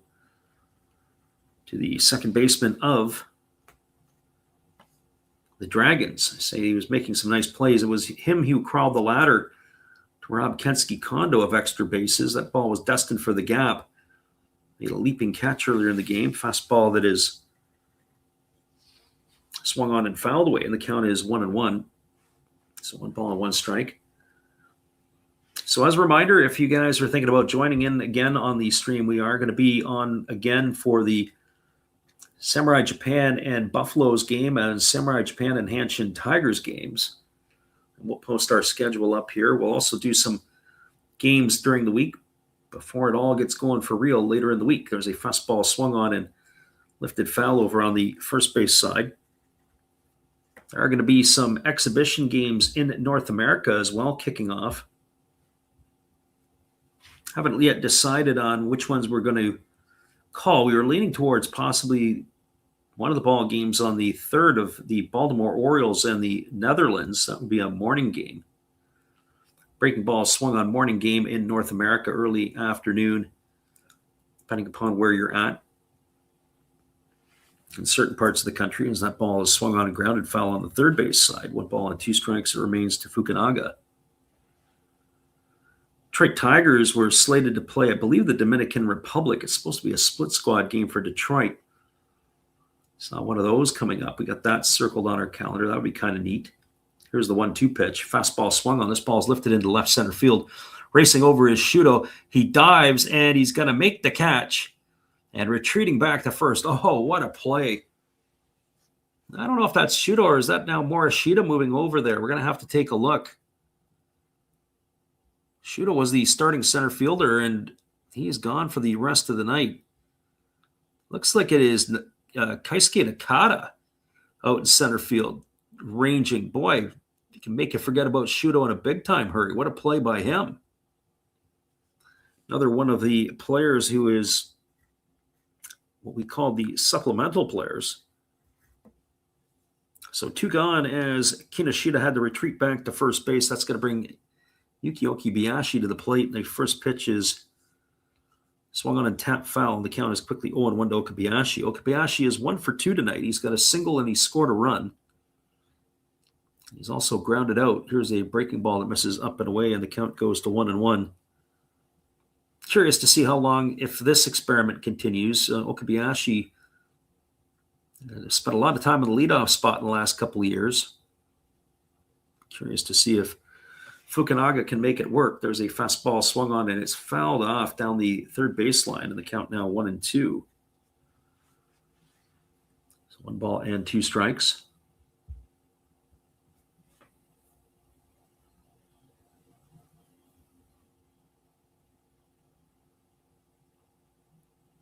Recommended 1782 says, just like the real Dragons didn't last so long. So that breaking ball misses down. Count's now 2-2.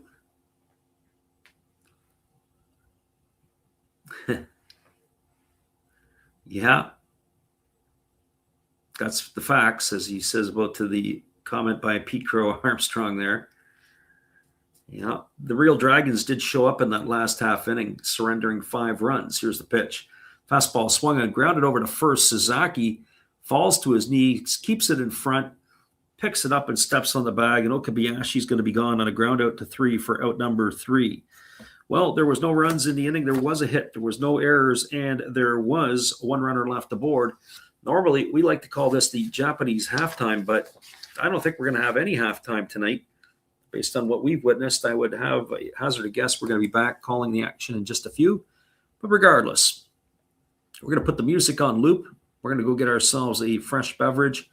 And hopefully you guys will be with us when we come back right after this. 7-3, Japan over the Dragons. Top of the 6th, just around the corner.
It is a 7-3 Japan lead over the Chunichi Dragons. It is going to be cruising to the top of the sixth inning, and we'll be back with all the action in just a couple moments as we take our, what we like to call the Japanese halftime.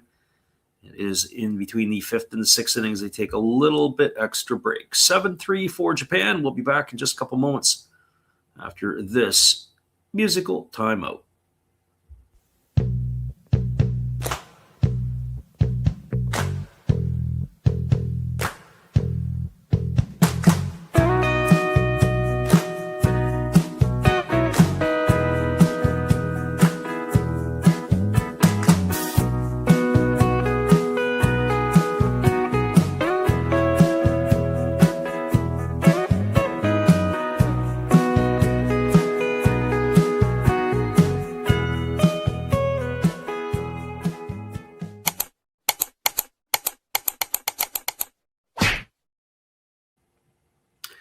Your score is 7-3. We continue to wait out this little break here as they do in Japan and in most Asian countries. They take a break in between innings between the fifth and the sixth.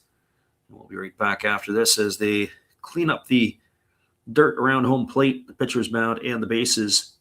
It is 7-3, and we'll be back in just a couple moments. Hang tight, everybody. Hello, this is Eric Fox, formerly of the Oakland A's and Texas Rangers baseball teams.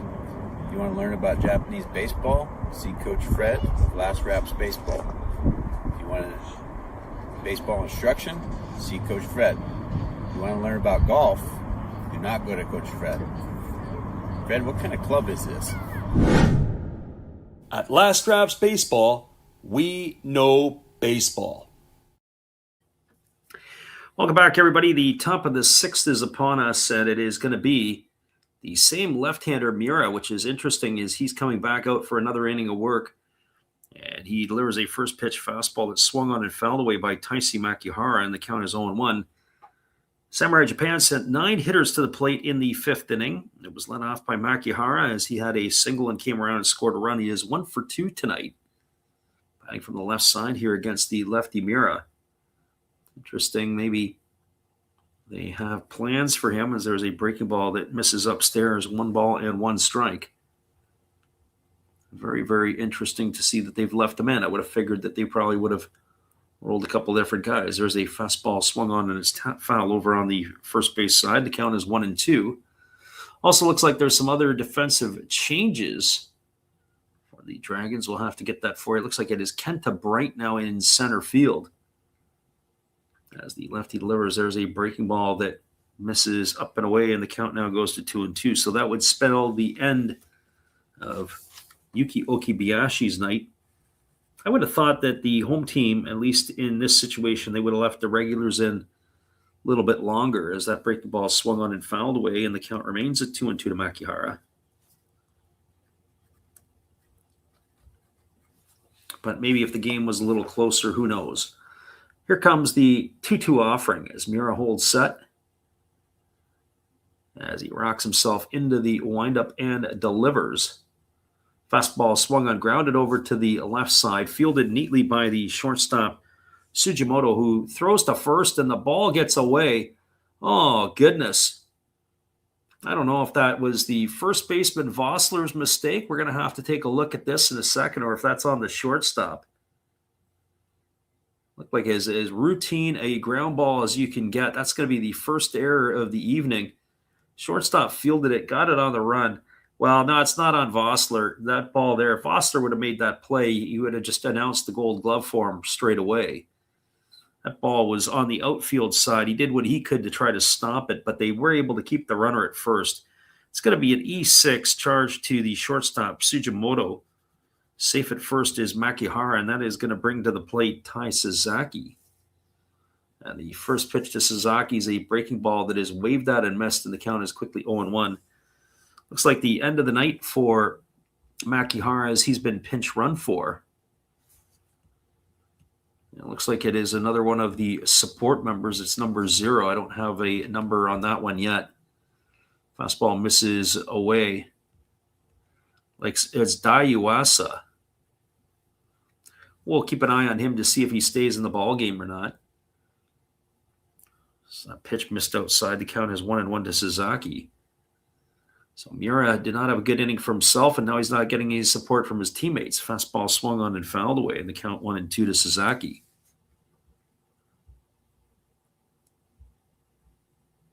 So 1 ball and 2 strikes.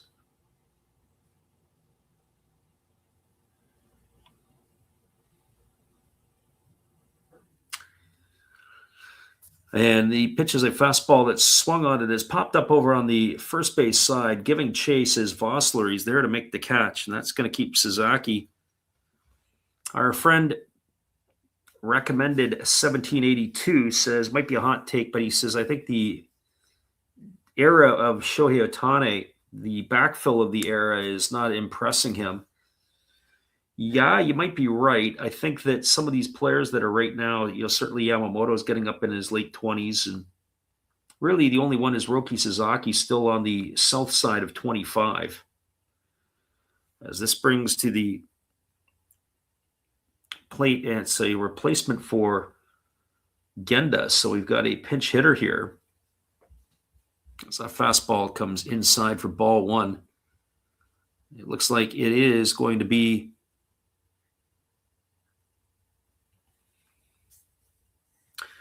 it is going to be Ishigami at the plate. There's a fastball that misses down, and the count goes to 2-0. So yet another player, another one of the what we call supplemental players.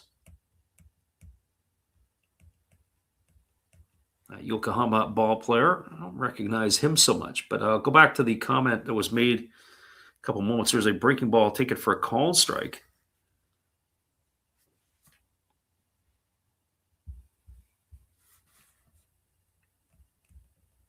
So this is Yasutaro Ishigami, and the pitch on the way is a breaking ball missing down. It now goes to 3-1.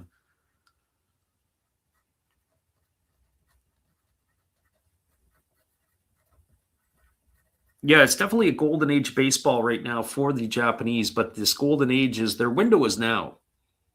Window is now to win again. And in 3 years' time or 4 years' time, that window is going to be surpassed. When you look at some of the players on the roster, I mean, Sato should still be around. One would have to think Morishita should still be around. I still think Shudo might still be around in a couple of years' time. As would Shugo Maki be at the back end of his sort of part of the time. There goes the runner down to second base. The throw is not going to be in time as Yuaso is going to steal second. So we got a stolen base here. So Yuasu picks it up. Was a swing and miss by the hitter Ishigami. That's going to run the count full to him. Boy, I wonder if they're going to take a look at this on the replay. We're going to have a look here. The throw was on the right field side of second base. The shortstop hauled it in, and then he reached back for the tag, but it looks like the Dragons are not going to challenge. Interesting. So Miura here ready to deliver the pitch. And it's a fastball, take it for a called strike. So it looks like that he had struck out Ishigami on that one. I had it at 3-1 in our books, but we must have been a little bit off on that one. So 2 gone here. The first pitch delivered to Sakamoto was taken for a called strike.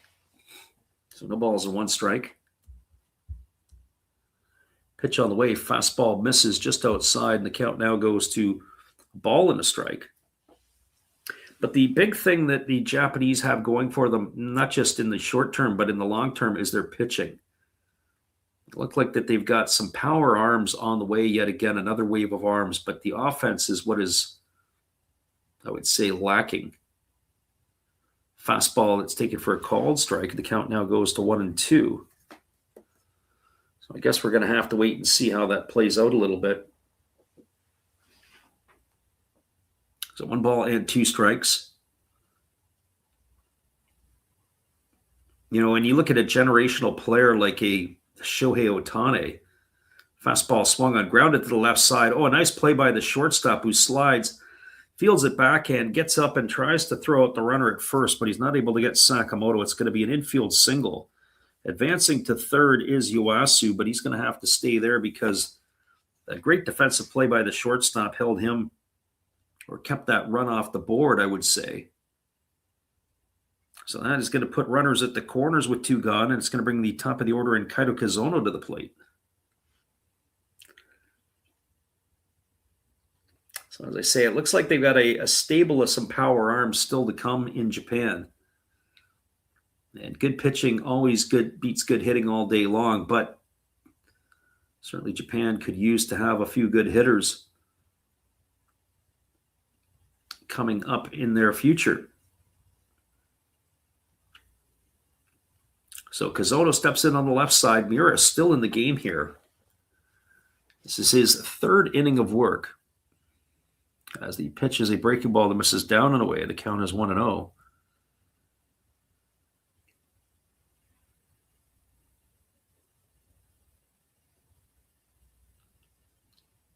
Yeah, I was also a little bit surprised that they wouldn't have considered Koji Chikamoto. As the pitch is on the way, there's a fastball that misses inside, and the count is 2-0. Chikamoto, the center fielder for the Hanshin Tigers. I know you can't play everybody everywhere, but certainly Kondo and as well as Masataka Yoshida, not exactly defensive wizards. Fastball swung on and lifted foul into the seats over on the third base side. The count is 2-1.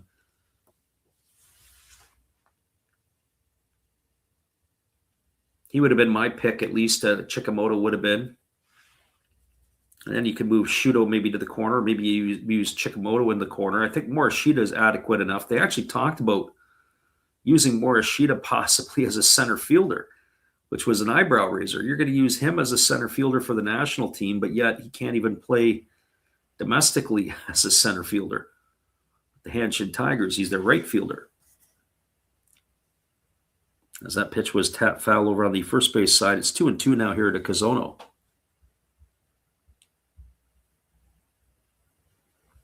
So 2 balls and 2 strikes. Kazono waggling the bat here, waiting on the offering here from Miura.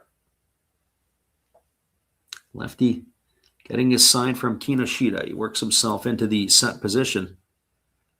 Here's the 2-2. Fastball at the knees, taken for a called 3rd strike. Oh, Kazono stood there like the house by the side of the road. He watched it go by, and he's gone for out number 3. He looked surprised. Nothing to surprise about that. That was a heck of a pitch. No runs in the inning. There was a hit. There was no errors. There was 1 error, and there was 2 runners left aboard. Your score as we move to the bottom of the 6th inning. It is a 7-3 ball game for Samurai Japan. Stick around, everybody. We'll be back with the call in just a couple of moments. Appreciate you for hopping in tonight on the Last Rounds Baseball YouTube channel. It is Baseball from Japan when we return after this.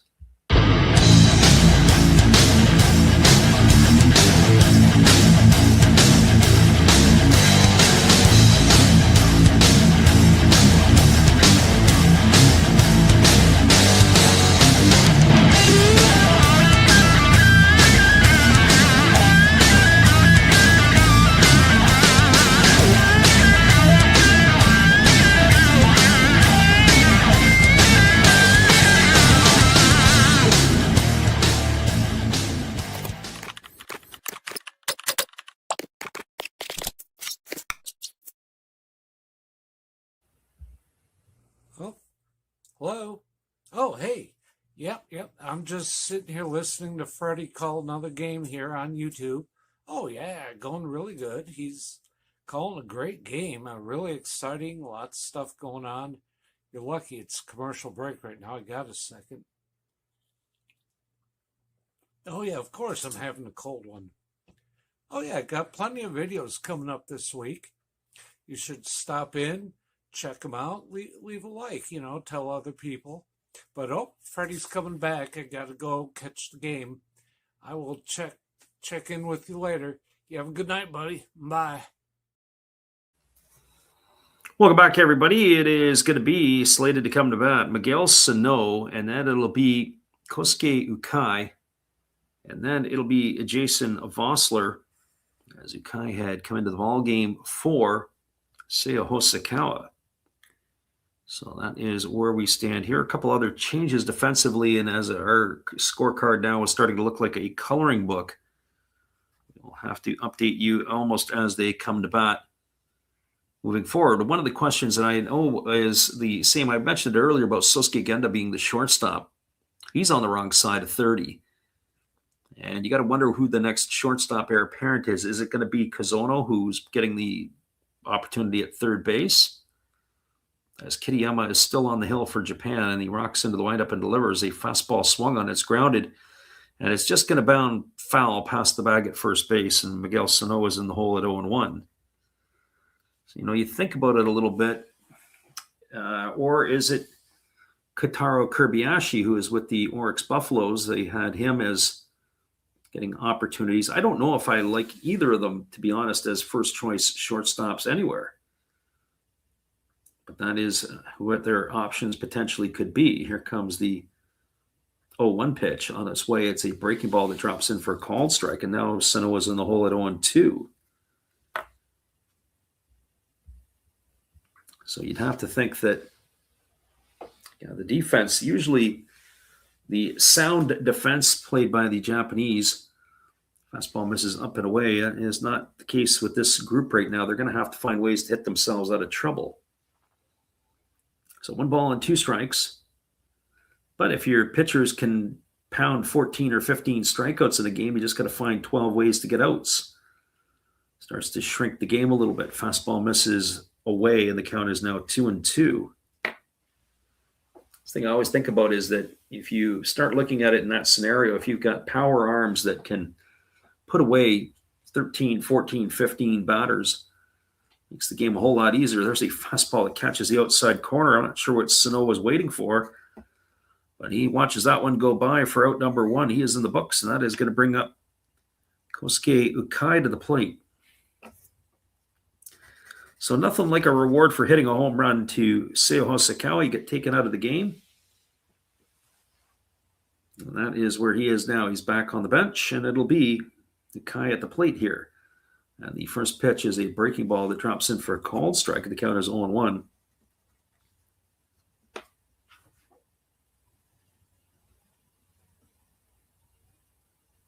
As the pitch is a fastball that misses up and away, and the count goes even to 1-1. Yeah, it's a good question. I'm not a big fan of this. If you're going to run the tournament and you're going to pick the team, why do you not let these guys go? There's a breaking ball that misses down. They said that Skubal is going to pitch against Great Britain. I touched on it earlier in the stream, and I said you could take a 4th starter off of most major league teams coming off a rehab assignment and run them out against Great Britain and have a better chance. There's a breaking ball swung on. This ball is lifted into deep left field, but he just got underneath it, Dirukai, and in front of the warning track and making the catch is the left fielder. We'll put that one away. I believe that's Yamamoto out there. And Ukai is gone for the second out of the inning, and that'll bring up the first baseman in Jason Vossler. Yeah, I don't understand. So you're going to let Skubal go and pitch in the Classic, and he's only going to get 1 start, and it's going to be against, I think, Great Britain is what they said. Does that even count? Should it even count? There's a fastball that misses upstairs, and the count is 1-0 to Vossler. Vossler, 0 for 2 tonight. He has struck out and popped to third. Batting from the left side here against the right-hander Kitayama. There's a breaking ball that misses up, and the count goes to 2-0. But it doesn't answer your question about Yamamoto. I'd like to see him get at least a second start, or at least 2 appearances in the tournament. Here's the pitch. Fastball swung on and lifted foul. If you're going to let him go, let him go. Don't say, hey, we're going to put him in there and have all these conditions. Maybe the conditions of a pitch count, but they've already got the guardrails set up in the tournament on how long some of these pitchers can go in the first round and then in the second round. There is a fastball ticket for a called strike. The count now goes to 2-2 on Vossler. I wouldn't even say an innings limit as much as it's a pitch limit. 2-2 pitch, fastball swung on. This ball is lifted into right center field. It's going to get down for a base hit. And Vossler's aboard with a 2-out single. And that is going to bring up the third baseman in Takeya Ishikawa.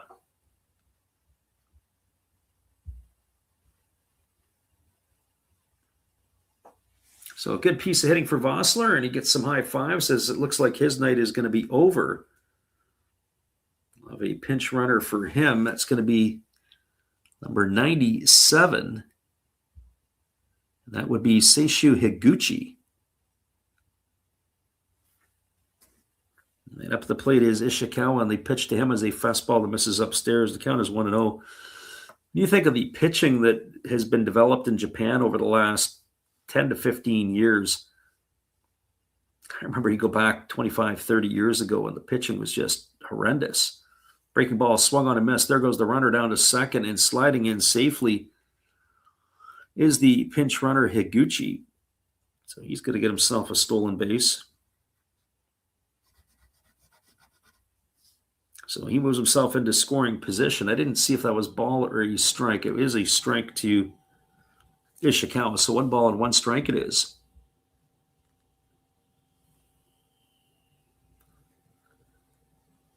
Pitch on the way. Fastball swung on and missed.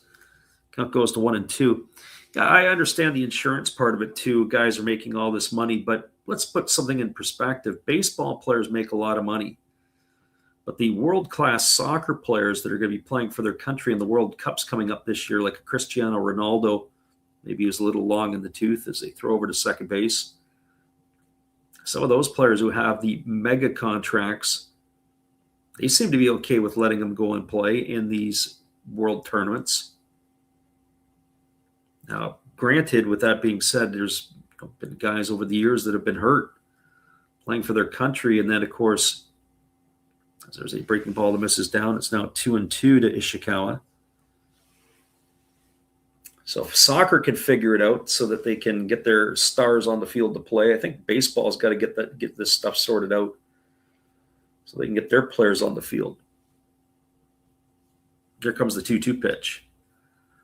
Fastball misses outside. It's now 3-2. And I know soccer doesn't say, and I hate to start comparing soccer to baseball. Soccer usually doesn't say, hey, you can only play our guy for 45 minutes in your international match. You got to take him off at halftime so he doesn't pop a hamstring or something. But they don't have those type of restrictions. There's a fastball swung on and it's lifted foul as it slices into the seats down the right field line, and the count remains at 3-2 to Ishikawa. That would be something that should be looked at anyways. If you're going to have a tournament like this, make sure you got everything covered. It's kind of like the Puerto Ricans. They had their insurance issues as well. Here comes the 3-2 pitch. Fastball misses up and away. It's going to be ball 4, and Ishikawa is going to get himself a walk. That's going to put runners at first and second with 2 gone. And it's slated to bring Seiji Ubiashi to the plate, although he's been removed by Orlando Calixte, so it'll be Calixte coming to bat for the first time.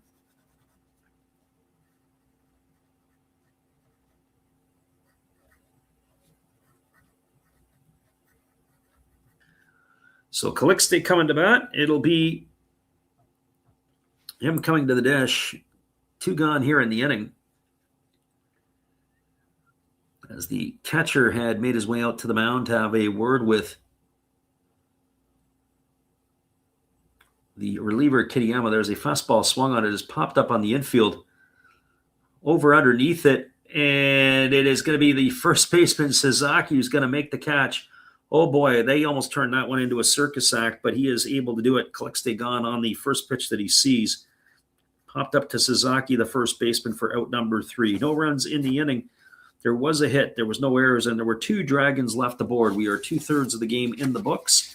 And your score is Samurai Japan 7 and the Chunichi Dragons 3. Stay with us, everybody. We'll be back in just a couple moments. After this, I appreciate you for listening in and chatting it up in the middle of the night if you're in North America. And if you are overseas, we're glad to have you with us. We'll be right back after this.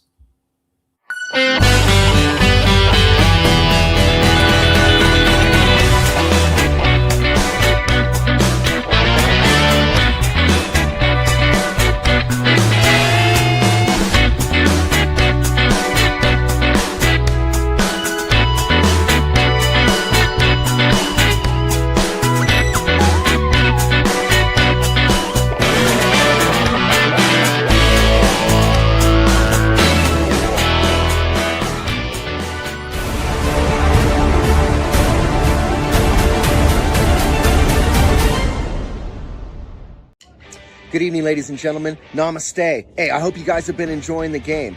My name is Hollis. I've got a YouTube channel called Another Hollis Build. I love baseball cards. I open up brand new product for you guys. I open up old stuff. I do breaks. I do auctions. All kinds of stuff concerning baseball. I'm Friars faithful, Padres to the end. I also love Garbage Pail Kids and my animals. I have a ton of animals. It's like a mini petting zoo here around my house.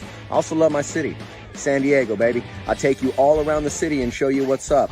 If you guys dig stuff like that, cruise on over and check it out.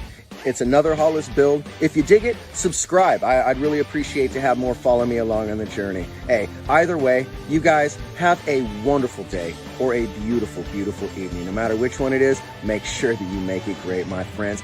Big up Last Raps Baseball. Yeah, Freddie, let's go. One love and peace. Yeah, man.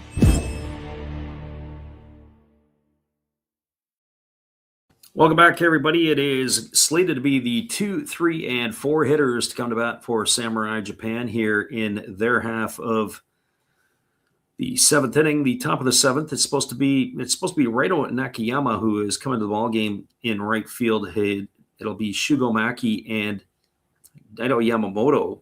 So we're going to see exactly who is going to come to bat here. I would assume as Yukio Shudo's night has long been finished. So we'll get a chance to see Raito Nakayama. He had some opportunities to play earlier in the exhibition games. And the first pitch to Nakayama is swung on and it's grounded foul just past the bag at first base.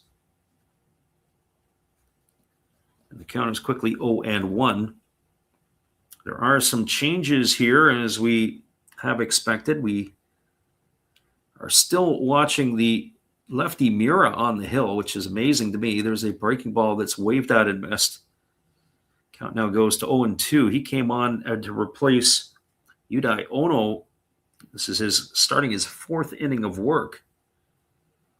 And he got roughed up for 5 runs in the 5th inning when he had in his 2nd inning of work. Fastball just misses outside. Count goes to 1-2. Nice pitch. So 1 ball and 2 strikes to Nakayama. As the lefty Miura rocks and delivers. There's a breaking ball swung on. It's grounded over to second. Fielded neatly by the second baseman, Fukunaga, and he throws to first, and that'll retire Nakayama on a ground out 4-3. So 1 in the books. That'll bring up the designated hitter in Shugo Maki. Fred Recommended asks, does Japan make it to the top 4? What do you think? Yeah, I do. I think they make it to the top 4. And it looks like the manager, Inoue, is out. Well, it's got to do it. That's why I asked the question why Miura was still in the ball game. Well, now he's not anymore. We're going to have a pitching change. I'll make my comment, and then I'll come back and talk about it a little bit more. Does Japan make it to the top 4? Yes, they do. My 3 to the top 4 are the Dominicans, Japan, and the U.S., and the other team in the top 4, it's last time I think it was Mexico. It's not going to be Puerto Rico or Cuba. It's definitely not Canada or Australia. If I had to pick somebody to sneak their way in, maybe the Dutch. That would be kind of neat. We got a pitching change. I'll get that for you when we come back in just a moment. Hang tight, everybody. Our friend Steve Rademacher is going to keep you entertained while I go away. Hey, where are you going? It's a pitching change. Come on, sit back down. You don't go out there. Don't go get no food or anything. You've got a big decision. Are you gonna throw in there Raleigh Fingers? Maybe Goose Gossage? How about maybe Mariano Rivera or Lee Smith, Dennis Eckersley? Who knows? It's a pitching change. Come on back. You know who I would pick for this? A nice, tall, cool one. There's my pitcher. That's my pitching change.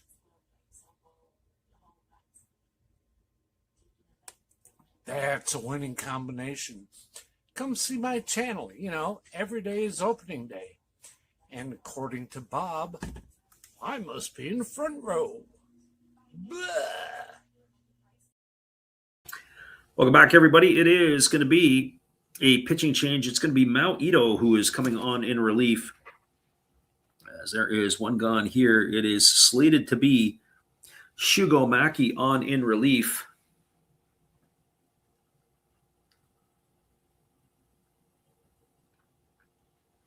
And that'll be where we're at here. So Shugo Maki, and then Daido Yamamoto, Shoryu Morishita slated to follow. But it looks like we're going to have a pinch hitter here for Shugo Maki, so Maki won't get a chance to hit. And this is going to be number 4. And that would be Kenya Wakatsuki. Normally wears number 2 for the Oryx Buffaloes. Takes a breaking ball up and in for a ball, 1-0. So Wakatsuki in the spot of Shugo Maki. Fastball swung on and fouled away.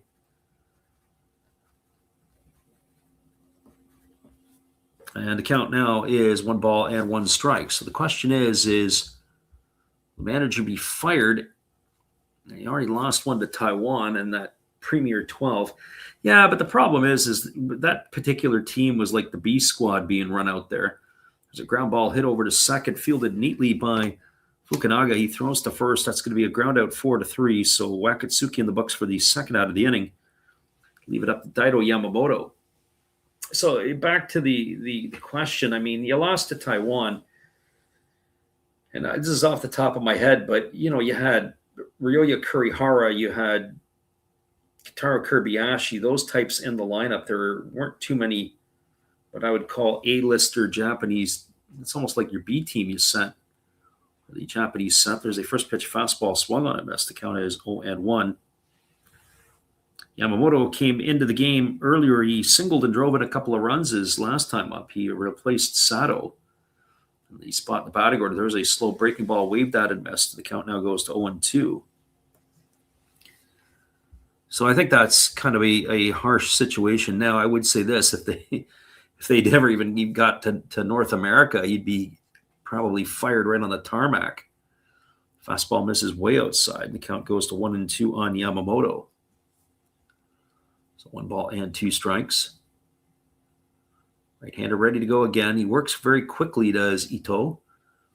And there is a fastball misses up and away, and the count goes to 2-2. Ito is a bit of a sidewinder here. He's got low 3/4 action, and then he drops down and throws off the side. So here comes the 2-2 pitch.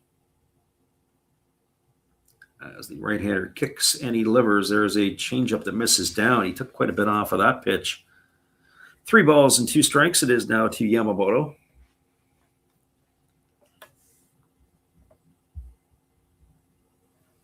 So here comes the 3-2 offering. It's a fastball swung on it. Has popped up. It's going to be foul into the seats over behind the third base dugout. The count remains full to Yamamoto. This game, with all these substitutions and now the pitching changes, has started to become a bit of a crawl. 7-3, Samurai Japan in the lead. As the right-hander Ito ready to go again. He kicks and he fires. And he throws a changeup, and way out in front of it is Yamamoto, and he's gone on strikes. And he'll do it for out number 3 here in the 7th inning. They go quietly and they go in order to Samurai Japan. No runs, no hits, no errors, nobody left the board. We are moving to the bottom of the 7th inning. Your score is the Samurai Japan with a 7-3 lead over the Dragons. Stick around, everybody. We'll be back in just a couple, and we'll give you our version of Take Me Out to the Ball Game as we are between the top and bottom half of inning number 7. We'll be right back after this.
Welcome back, everybody. It is going to be the right-hander coming on in relief, and that is going to be Fujihira, who is taking over here for the... Or is it Fujihira? It looks like it's Fujihira, but they've got a different one on my roster here. I'm going to have to take a peek. Nope, it is Shoma Fujihira, as they are hiding it behind the scenes, and he is going to be slated to face a pinch hitter here for the Dragons, and we'll have to get the Dragon pinch hitter for you in just a moment, as it is going to be number 43.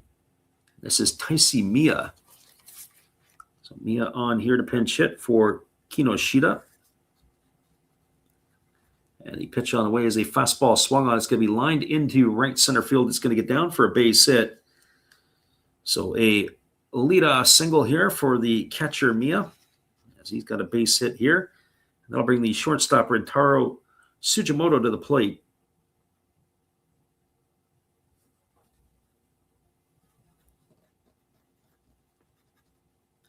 So our friend said about in the chat, we were talking about, the immense pressure on the Japanese. I have to say, as far as I'm concerned, I watched the Taiwanese the other night. They can't hit. And they can't hit the Japanese pitching that they can roll out. First pitch delivered here to Sugimoto. It's taken for a called strike. Sugimoto tonight 1 for 2. He had a home run in the third inning. That time it was tied the ball game, as the right-hander works to the set position and now delivers.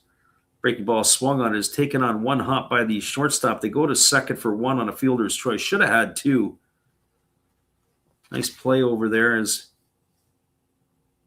like that is Kazono, who is over at short now. He was able to chest it up, kept it in front. That was a hard hit ball on one hop. Able to get the fielder's choice to erase Miya at second. It goes in the books as a 6-4 fielder's choice.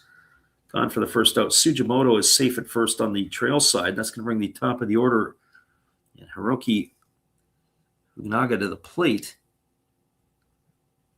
And the first pitch is swung on and fouled away, and the count is 0-1. I have to do a double take here as well to make sure it is Fukunaga.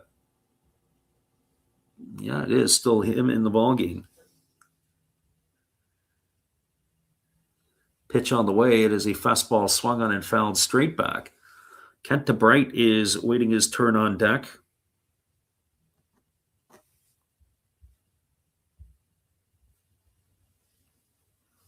Oh, we appreciate you for popping in, and we're glad we could cover the games. We're going to be doing a pile of them. Last year on the NPB side of things, we did just shy of 100 games last year. We're going to try to do something similar again this year.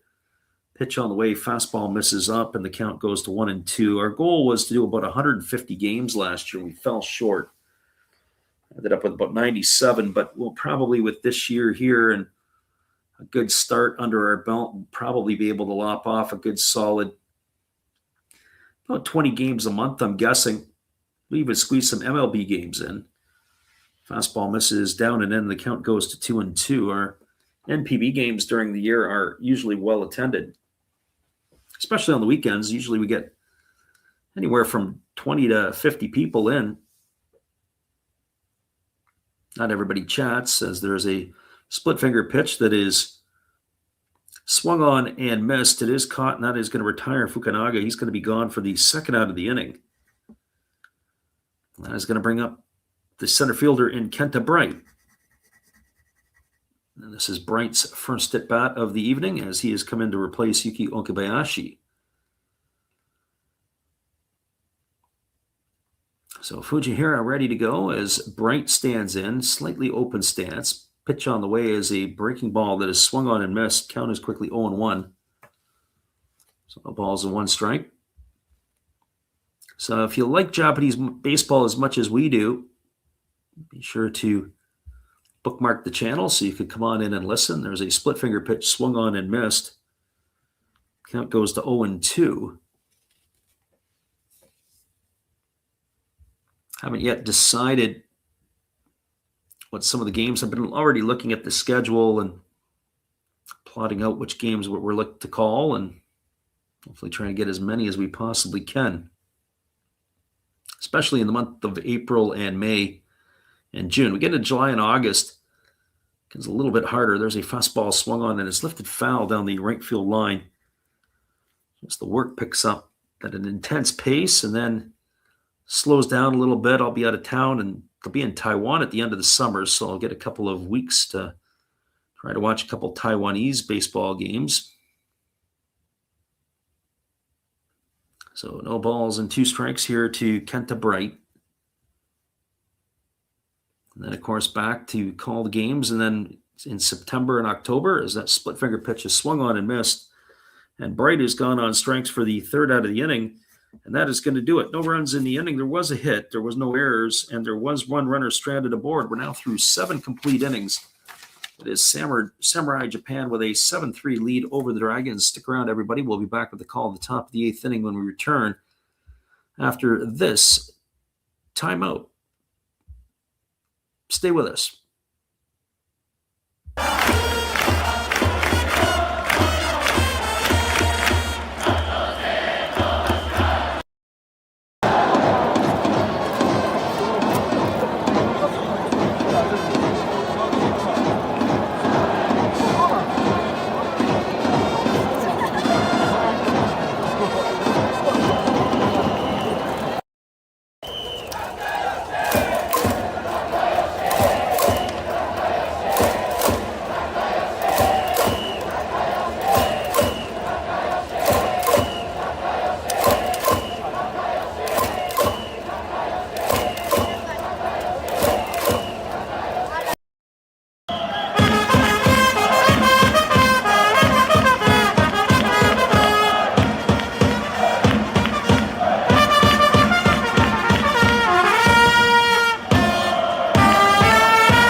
Seven three is the lead for Japan over the Dragons. We are moving to the top of the 8th inning, and we'll be back in just a moment with all the action after this.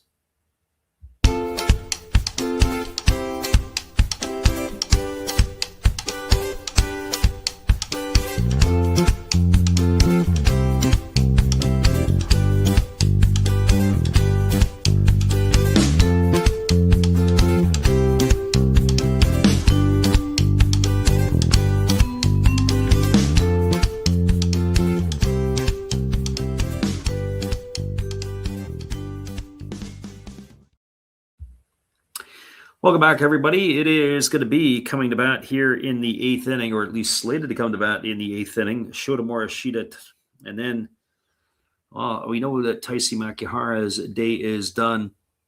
We just have to update our listing here. It looks like it is going to be, if we get it correct here, it'll be, well, supposedly Morishita, but it won't be him either because it'll be Keisuke Nakata, Dai Iwasa, and then it'll be Tai Suzuki. So they are getting the, whatever we call them, the support players are getting their opportunities to swing the bat. So Keisuke Nakata in here for Shota Morishita. He will be batting here. I would think after tonight, that is where you're going to start to see the support players are probably going to be done after tonight. Fastball swung on a grounded foul over on the third base side. The count is quickly 0-1 to Nakata. He has come in to play center field. He was the one who made the catch in left center. I thought it was Shuto, the way that he was moving, and then I was like, that's not Shuto. Fastball swung on, grounded over to the right side. It's going to be fielded by the second baseman. Oh, what a nice play that was. Fantastic play by the second baseman, as he was able to field it, and then they threw it over to first. Looks like we have a new pitcher on the mound here today now, or in this one here, it's Fukuda who has come in. We got a couple of things to catch up on. So Fukuda, the new pitcher, second baseman who made that play was Higuchi, who had just come into the ballgame. There's a first pitch, the fastball that misses down, and the count is 1-0. Makihara, or isn't Makihara anymore? But Makihara's night is done. We got to keep up. It's Daiwasa. There's a fastball that misses down. It's now 2-0.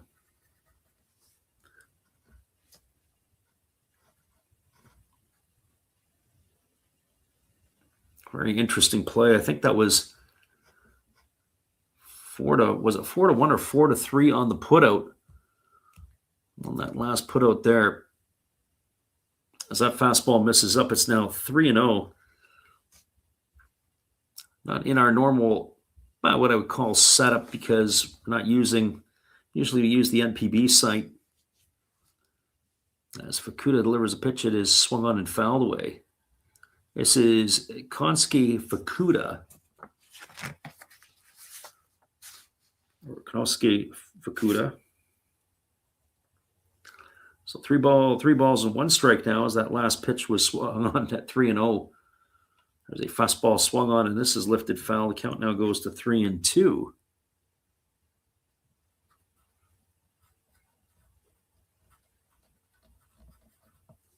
So count now full here to Yuasa, as the lefty works himself to the set. Here's the 3-2. Fastball misses inside. It's going to be ball 4. Got to tell you, if Yuasa didn't swing at a couple of those pitches, I don't think any of the pitches would have been strikes. Our friend Jimmy in the house. I don't know if you're working today, Redbeard, but we're glad you could pop in. If anything, hopefully the drive in will treat you well. We got a 7-3 ball game here. Runner at first, 1 gone in the top of the 8th. Fukuda delivers a fastball. Let's take it for a called strike, and the count is 1-1. I haven't really seen Fukuda pitch before, but I don't know what his command is like, but I could tell you he's got some giddy up on the fastball. Jimmy says, up early with the kiddo. Well, there's worse places to be. There's a breaking ball that misses upstairs, and the count goes even at 1-1. So 1 ball and 1 strike to Tai Sasaki. The crowd is doing their up-downs, much like the Carp or the Marines would do, as there's a fastball that misses inside, and the count goes to 2-1 to Sasaki.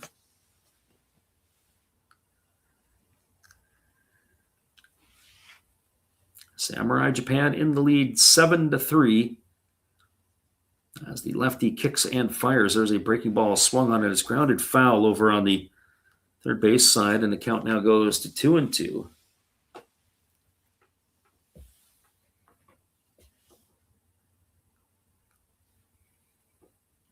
So 2 balls and 2 strikes. Left-hander ready to go again as he works himself to the set.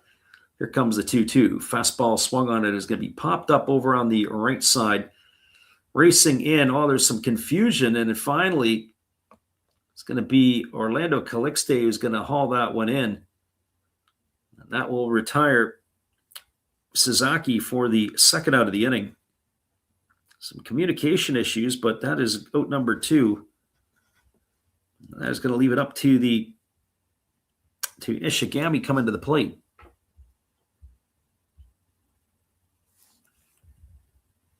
This is Yasutaro Ishigami.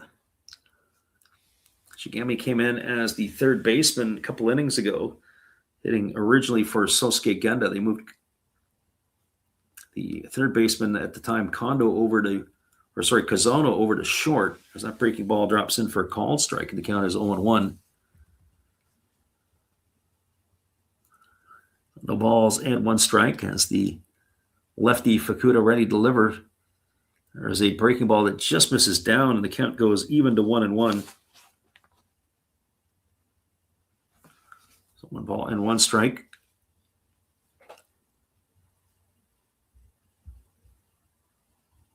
Lefty works himself into the set position. Here comes the 1-1 offering. On its way, breaking ball swung on, cued off the end of the bat, foul over on the third base side. Count is 1-2.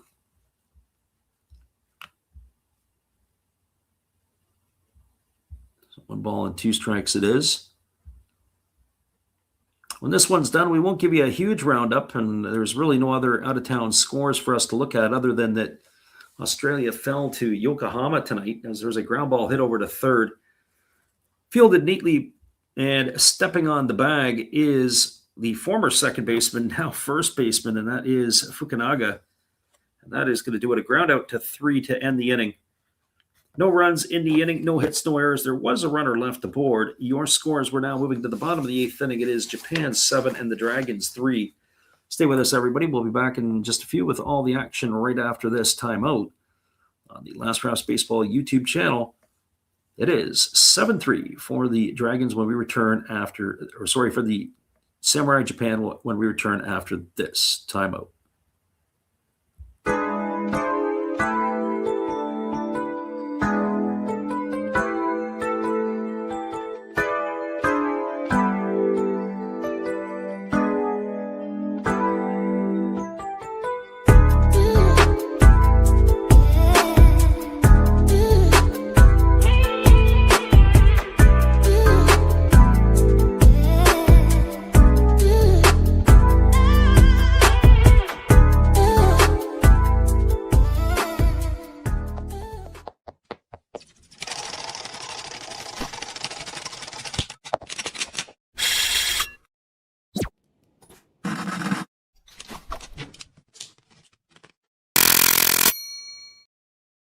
Japan has a 7-3 lead over the Dragons, and we're going to be back in just a couple moments with all the action right after this.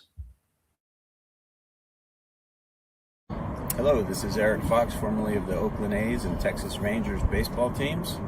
If you want to learn about Japanese baseball, see Coach Fred of Last Raps Baseball. If you want baseball instruction, see Coach Fred. If you want to learn about golf, do not go to Coach Fred. Fred, what kind of club is this? At Last Raps Baseball, we know baseball.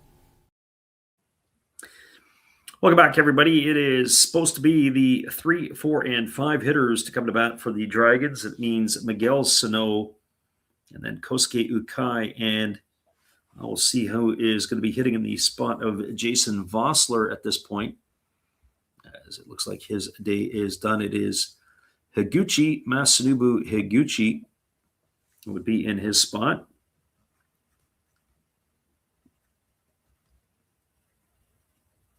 Or Masanobu Higuchi. As we make the notes in our book. 8th inning upon us here, bottom of the 8th that is, as the Dragons will come to bat. We're just checking in to see if Japan has decided to go to their bullpen again, as they had Kitayama on the hill for the last couple. He was the third pitcher used. Ito, Samita, and Kitayama. It does look like we have a left-hander in, as the first pitch is a fastball taken for a called strike, and the count is quickly 0-1. So no balls and 1 strike. It is number 48. Looks like another support player, or pitcher in this case. Fastball swung on and fouled away. And also Miguel Sano's night is done, so we'll have to get caught up on that. So no balls and 2 strikes here to the pinch hitter. So everything is all the way around that we need to look at. As he pitches a breaking ball that is swung on and missed. And that is going to retire the pinch hitter in that situation. I wonder if we can get the number. It's a development player, number 209, one of my favorite numbers to come to bat. So 209 is in the books, and if I know who it is, it could be Yuma Fukumoto. I love that. Those were some of my favorite numbers. I got to get a jersey like that with a triple digit. So when I go out on the town, I can wear it. People say, what is that? There's a first pitch breaking ball that swung on and missed by Ukai. Count is quickly 0-1. So no balls and a strike. As we said, the pitcher has also changed for Japan. There's a breaking ball that is swung on and missed again. Might as well, let's see if it 3 times a charm.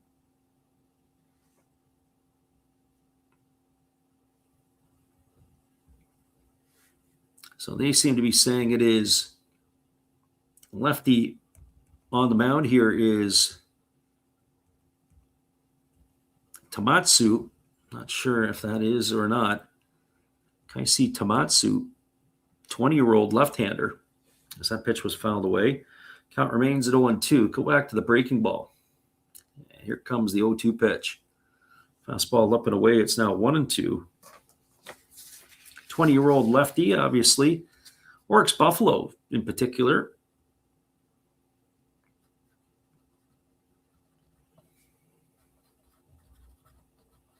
Pitch from Tomatsu is a fastball that misses up and away. I don't remember if I've seen Tomatsu pitch before. Kind of just makes me wonder a little bit if we have seen him or not. Here's the pitch. Breaking ball down, and it squirts away from the catcher all the way to the third base dugout. That's going to run the count to 2-2. Our friend Recommended asks who we think is going to win it all. I said the other night in last night's stream, I'm going to go with the Dominican this year. I like that lineup that they feature. I like the whole package. I like their pitching staff. Everything. As the pitch is on its way, and that's going to miss down. It's going to be ball 4. And Akai's going to get himself a base on balls. That's going to be a 1-out walk. And that is going to bring Masanobu Higuchi to the plate. So my opinion, I'm going with the Dominican this time around. Although I have to say the Americans have probably put up a good fight. They got a lot of fanfare. Some of the big stars are playing. First pitch, fastball misses outside. The count is 1-0. But when they get to the finals, are they going to have Merrill Kelly on the mound? Well, probably not because he's hurt with the Diamondbacks, but I think that's what they had the last time. Fastball misses up and away, and the count goes to 2-0. We wouldn't want Skubal or Skeens on the mound in the final. They would have been wasted pitching against Great Britain and whoever the other C nation is in their pool. 2-0 pitch misses up and away, and the count goes to 3-0. Once you get to the knockout rounds, that becomes the interesting part. So 3 balls and no strikes as the lefty delivers. There's a fastball taken at the knees for a called strike. The count is 3-1 to Higuchi. Ishikawa is slated to come to bat as he waits on deck. We'll see if he is going to make the appearance or if they'll maybe go to the bench again. There's a breaking ball taken for a called strike. Count's now 3-2. I often wonder about certain teams in the Japanese league about how you change the culture. Tomatsu delivers the 3-2 pitch. Fastball swung on the runner, was on the move.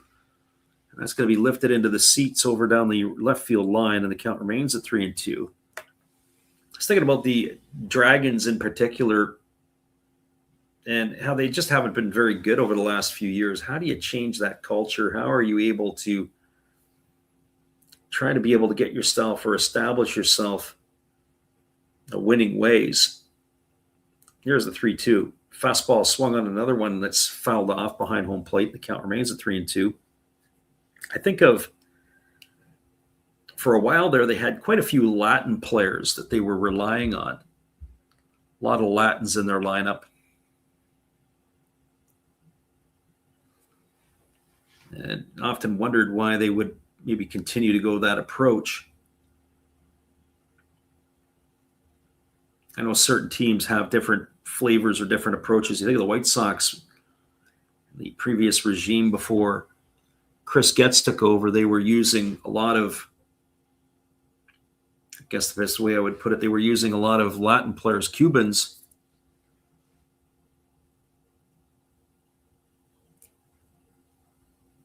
So we missed out on how Higuchi has been retired. But he is out for the second out of the inning, and that's going to bring up Ishikawa to the plate. The first pitch to Ishikawa is a breaking ball that is taken for a called strike, and the count is 0-1. So no balls and 1 strike. That's the unfortunate part a little bit, that every once in a while we get it lost. Some of our feeds have been so here in the exhibition season as that breaking ball misses down. The count goes to 1-1. Waiting on deck is Orlando Calixte.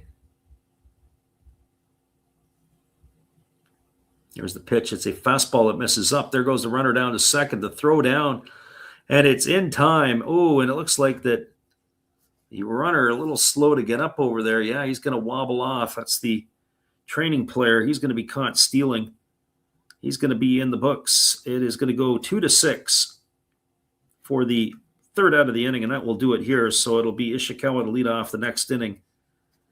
Your score: no runs in the inning, an unconventional inning, no runs, no hits, no errors, nobody left aboard. We are through 8 complete. Your score is Japan 7 and the Dragons 3. Stick around. The 9th inning is upon us. We'll be back in just a couple moments after this timeout. Stay with us, everybody.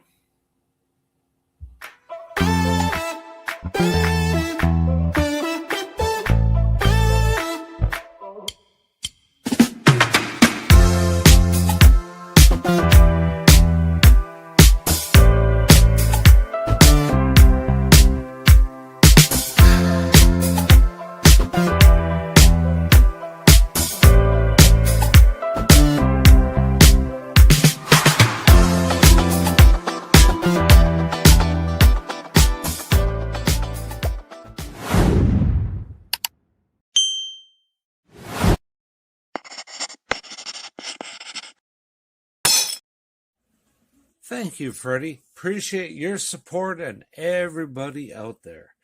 Steve again here, obviously, with the Milwaukee Brewers. Of course, we have Bernie Brewer on my favorite beverage of choice right there, along with a card of Bernie. Yay!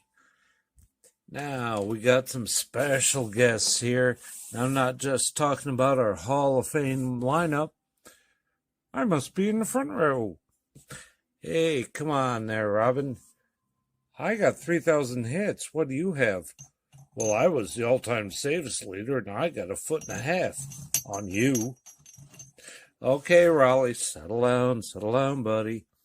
Now, none of this could be possible without Harvey's Wallbangers. There's Harvey. And who could forget the Fonz? Hey. Welcome back, everybody. It is going to be Kento Fujishima coming on to pitch here in relief for the Dragons. And it is going to be slated to come to bat. Well, we'll see what happens. It's going to be, if we had to look at it again here, it's supposed to be Yuhei Nakamura to come to bat. And he would be followed by Kensuke Kondo and Yuki Yoshida, but those guys are long out of the lineup. To wait and see what they have here. Is it's not giving us the results that we're looking for, so we'll see if another option will. So Yuhei Nakamura up at the plate. It'll be his first at bat. And the first pitch on the way is a fastball that's taken for a called strike. Count is quickly 0-1. So Nakamura up at the plate here. Right-hander that's on a relief, as we said, it's Fujishima as the pitch on the way is a fastball that this is just up at its 1-1. He's really over the top. There are a couple other changes as the always popular number 217 is in straightaway center field. It looks like that Kenta Bright has moved over to left. There's a fastball swung on this ball, hit into deep left field. Just in front of the warning track is Bright, and he's there to make the catch, and that is going to retire Nakamura for the first out of the inning. And by my counts, it'll be Kaito Kazono to come to bat, and it'll be Reito Nakayama to follow. To follow what is going on with the lineups here. So Kazono and then Nakayama. So Fujishira ready to deliver. He kicks and fires. Breaking ball swung on. This ball is lifted into deep left center field. And this ball is going to get down. It's going to get off the wall. Picking it up is Bright. He fires it in. It's on line, but it is late into second base. And it is going to be a double here for Kazono. So he's got himself a knock here. A one-out double, and that'll bring up Reito Nakayama to the plate.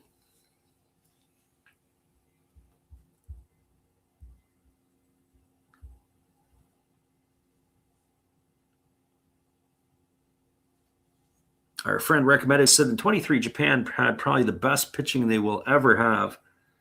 Now, depending on Sagano to get all their best hitters out.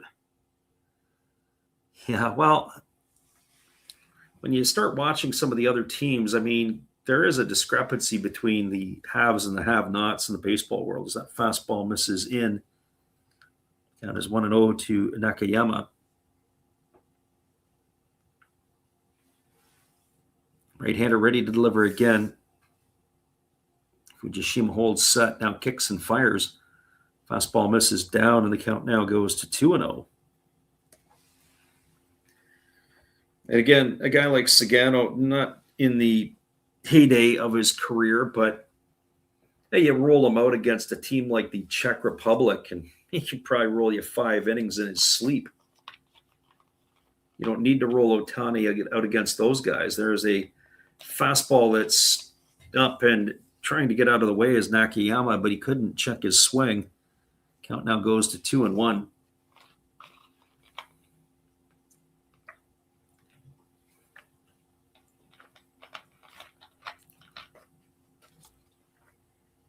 So 2 balls and 1 strike as the right-hander kicks and fires.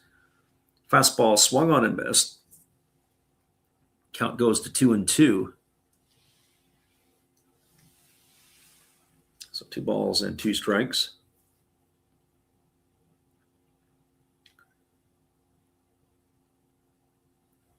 Again, the right-hander working himself into the set position. Here comes the 2-2.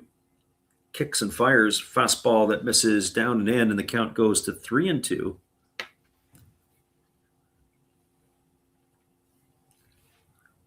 So 3 balls and 2 strikes.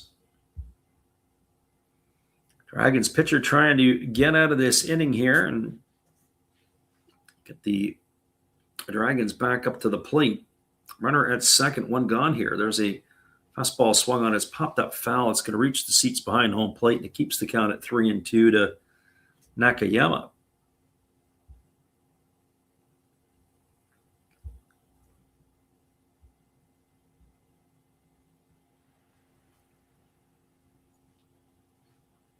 So 3 balls and 2 strikes as he gets the new baseball. Fujishima ready to deliver. And he kicks and fires. There's a split-finger pitch, swung on and missed.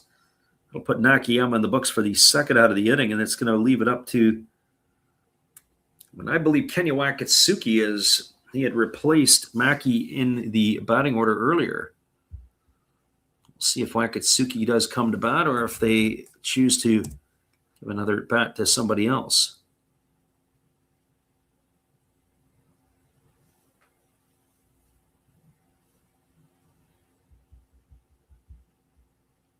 So that is going to bring the right-hander to the mound. He kicks and delivers. There's a breaking ball down. It squirts away from the catcher. There goes the runner down to third. The throw, it's going to be in time, and it is going to nail the runner, Kazono. Never make the third out at third to end an inning, and that is exactly what happened there. That's going to go down. Caught stealing 2-5 on the putout. He's gone for out number 3. It takes the bats out of Wakatsuki's hands. We won't get a chance to see him swing it. No runs in the inning. There was a hit, no errors, and there was nobody left aboard. We'll move to the bottom of the ninth. 2 things are going to happen. We're either going to see the greatest comeback in the history against Samurai Japan, or the Dragons are going to go quietly. We're going to find out when we come back in just a couple of moments. We appreciate you guys for hanging in here with us on the Last Rounds Baseball YouTube channel. We'll be right back after this. Good evening, ladies and gentlemen. Namaste. Hey, I hope you guys have been enjoying the game. My name is Hollis. I've got a YouTube channel called Another Hollis Build. I love baseball cards. I open up brand new product for you guys. I open up old stuff. I do breaks. I do auctions. All kinds of stuff concerning baseball. I'm Friars faithful, Padres to the end. I also love Garbage Pail Kids and my animals. I have a ton of animals. It's like a mini petting zoo here around my house. I also love my city. San Diego, baby. I'll take you all around the city and show you what's up. If you guys dig stuff like that, cruise on over and check it out. It's another Hollis build. If you dig it, subscribe. I'd really appreciate to have more follow me along on the journey. Hey, either way, you guys have a wonderful day or a beautiful, beautiful evening. No matter which one it is, make sure that you make it great, my friends. Big up Last Raps Baseball. Yeah, Freddie, let's go. One love and peace. Yeah, man.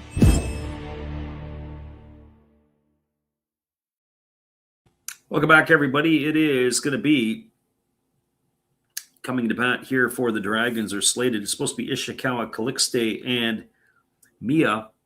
We'll see what happens here. Our friend asked, he says, do you think the MPB should start implementing rules to ban players coming back to the MPB after they go directly to the U.S. and play in either their minor league system or college level?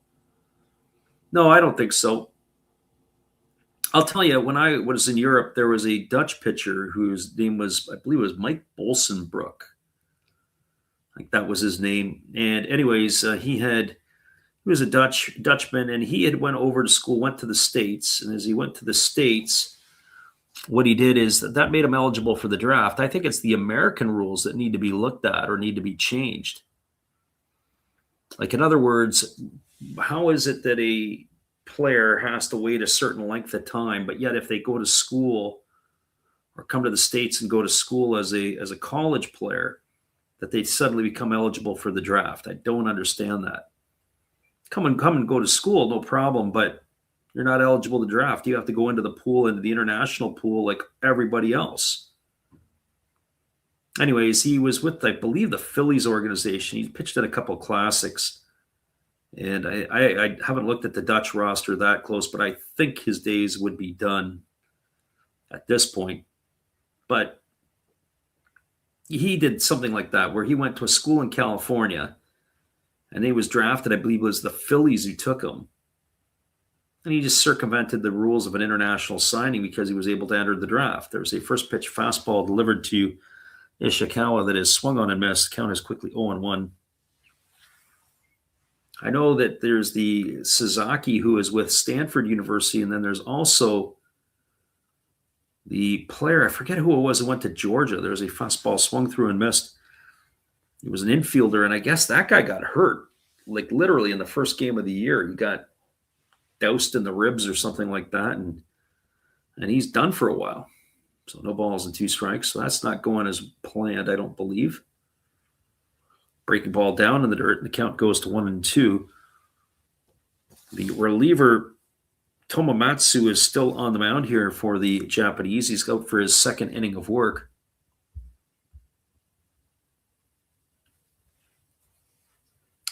And it is a lot of those kids that have been going over and signing. There's a fastball swung on, and it's going to be lifted foul. I think the Oakland A's had signed somebody. Was it last year or the international signing window? I can't remember exactly. I don't follow the signings that tightly. I mean, especially when they get into the low-level minor leagues, maybe initially, and then you lose track of guys. There's a breaking ball that misses down. A nice stop there by the catcher, Nakamura.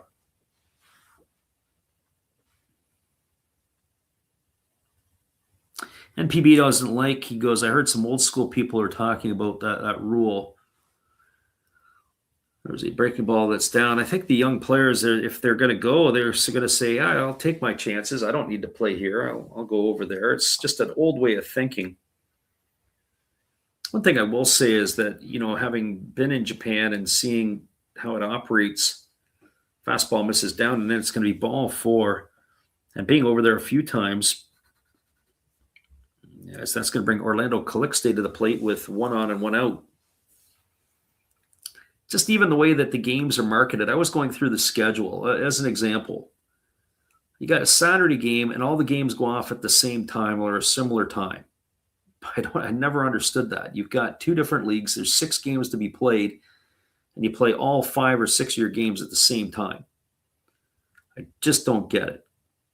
There's a fastball swung on and it's lifted foul. It's going to reach the seats down the right field line. Now, I also understand in the heat of the summer, you're going to get temperatures where people don't want to be sitting and baking out in the sun, but no real excuse when you're in Tokyo Dome or you're in the Kyocera Dome or you're at the PayPay Dome or you're in Nagoya, you could easily play afternoon games on a Saturday or a Sunday, and where the league will get other games that will go off later at night.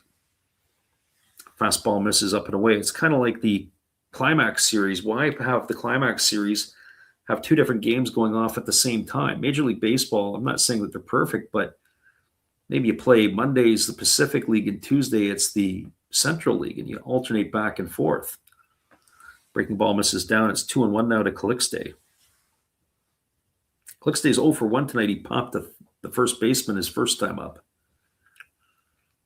Came on to replace, or at least in the batting order, Kinoshita. There's a fastball that's taken for a called strike, and the count goes now to 2-2.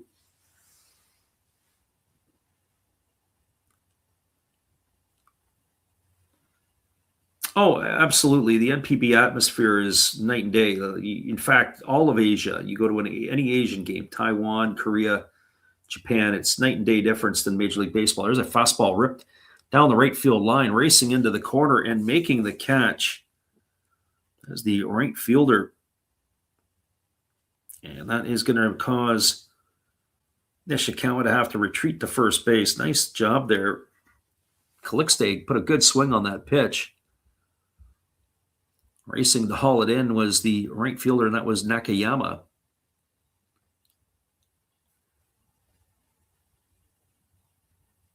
And that is going to bring to the plate Kaisi Miya. The pitch to Miya is a fastball that's taken for a call strike. Miya 1 for 1 today. As he had actually replaced Kinoshita. It was Calixte who had replaced Ubiyashi in the batting order. Here's the 0-1 pitch. Fastball just misses down, and the count goes even at 1-1. 1 ball and 1 strike. But certainly the structure just of the league and how it operates a little bit, they could use some tweaks. They could use some freshening up, but I don't know if that's ever going to happen with certain people that they have their set in their ways. There's a breaking ball that misses up, and the count is 2-1.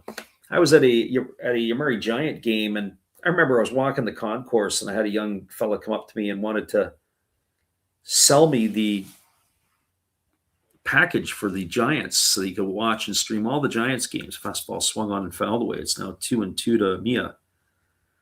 And I was like, well, what about North America? Do you have a package? And he's like, oh, no, it's just for Japan. And I go, I think a lot of people that are North Americans that listen to the NPB would probably be happy to pay $5 a month to be able to stream games.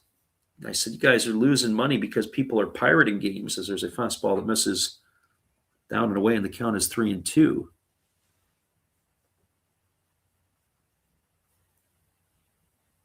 And making the point recommended says, passion and respect on a different level. Absolutely.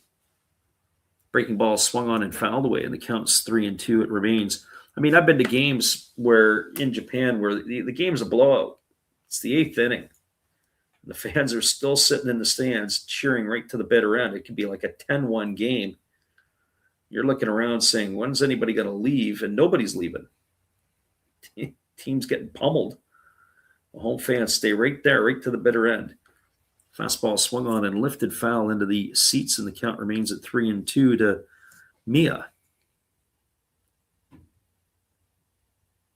In North America, whether the team's winning or losing, people are gone by the 7th inning. You say about the Kansas City Royal fans would get there in the 3rd and leave in the 7th. What's the point of going? There's a pitch. It's a fastball swung on. It's grounded to second. They go over to second for 1. Back to first. It's not going to be in time. It's going to be a fielder's choice as Ishikawa is erased on a 4-6 for the second out. Miya safe on the trail side. And it is going to bring up, or slated to bring up, the shortstop in Rentaro Sugimoto. So the Dragons are down to their final out.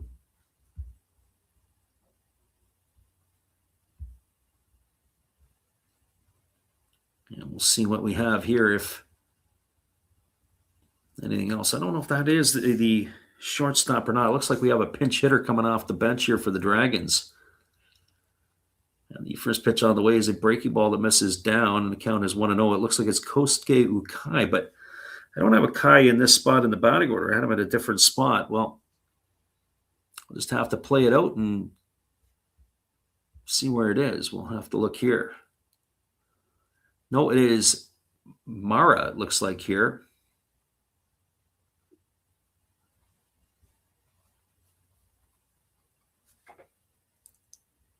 So we got left-hander against the left-hander. Pitch is on the way.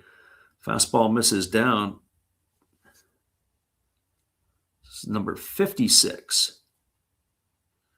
Mao Shimpo. It's 2 balls and 1 strike. So he is getting his pinch hit here. And there's a fastball swung on and it's lifted foul. And now the Dragons are down to their final strike. Samurai Japan looking to try to close this one off.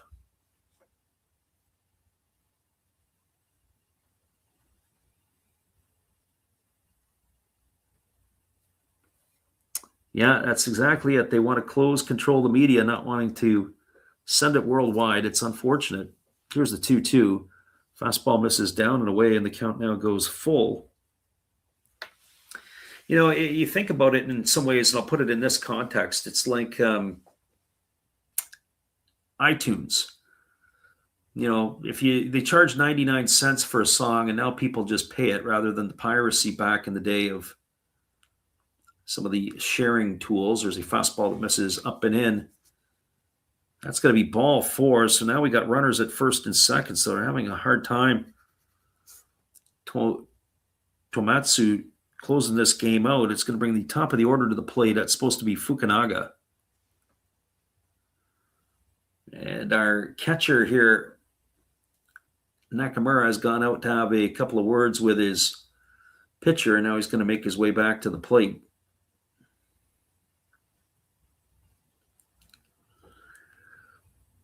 So runners at first and second, 2 gone here in the 9th. Samurai Japan looking to close this one out here. I got a friend of mine who in Japan was on one of the Koshin winning teams a number of years ago, and we were talking about, he was saying about how some of the old school stuff is there's a first pitch fastball that backs Fukunaga off the plate for a ball. He said it's nice to see that, you know, some of the old school mentality is starting to break down a little bit. Fastball swung on it, has popped up in the infield. And I'll give you one example of that when we come back after this. But that is going to be hauled in by the second baseman of the Samurai Japan, and that is going to do it as this ball game is in the books.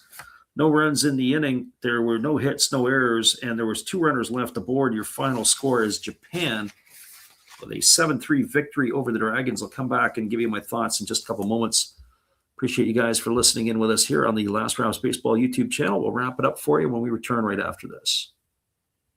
Well, you've got to have an ace in the hole, a little secret that nobody knows. Life is a gamble, a game we all play, but you've got to save something for a rainy day.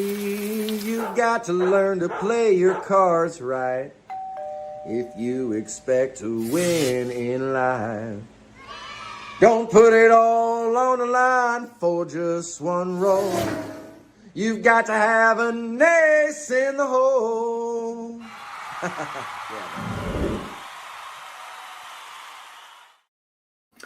Welcome back, everybody. I'll give you my final thoughts here. I was talking about one of my buddies who's over in Japan, and he was talking about how, or I was telling him that I went to a set of a Cebu Lions game, and I went and actually caught the second team was playing before, and they were actually playing a college team. And my buddy was telling me, he goes, you go back 20 years ago, you would never think of it. 10 years ago, you wouldn't see it. But in the last few years, that has started to come about where they're starting to say, hey, look, it's not a bad idea that you start to play some of the others. It'll raise the overall profile of the game, and you get an opportunity to be able to share your wisdom and your knowledge. And, of course, the pros are playing against the college guys. And so I thought that was pretty cool to see. It's not necessarily the worst thing. And also, too, the approach to training has started to change a little bit within the scope of Japan. So that's also good to hear as well. But certainly the business side of things, you look at it, and as I was mentioning before, you've got the climax series between in the Central and the Pacific League, and you got games going off at the same time, head to head, especially on a weekend. I don't understand why you wouldn't split the games up. One team plays during the week, maybe you go every other night. But I look at the schedule, it comes out the same all the time, and you think about how you would maybe try to maximize some of your revenues by being able to have the leagues play on off nights or at different times of the day when you get into those type of times. I know not everybody might be a fan of the other teams, but if they're baseball fans and you like baseball, you might be able to watch your team play in the one series and go watch the other one in the others. I certainly would do that for myself. I know if my Detroit Tigers are not playing, I go and watch the other games at the other times. So that's just the way it is. Anyways, everybody, we appreciate you for popping in tonight. Those of you who stuck around to listen all the way through. Your final score again was Japan 7 and the Dragons 3. We'll post up our schedule in the next couple of days. We'll do the games between the Tigers and the Buffaloes. Hopefully you guys can make it in there with us as well. Have a great night, everybody. We appreciate you for listening in, and we'll catch you on the side in another couple of days. Have a great night, everybody.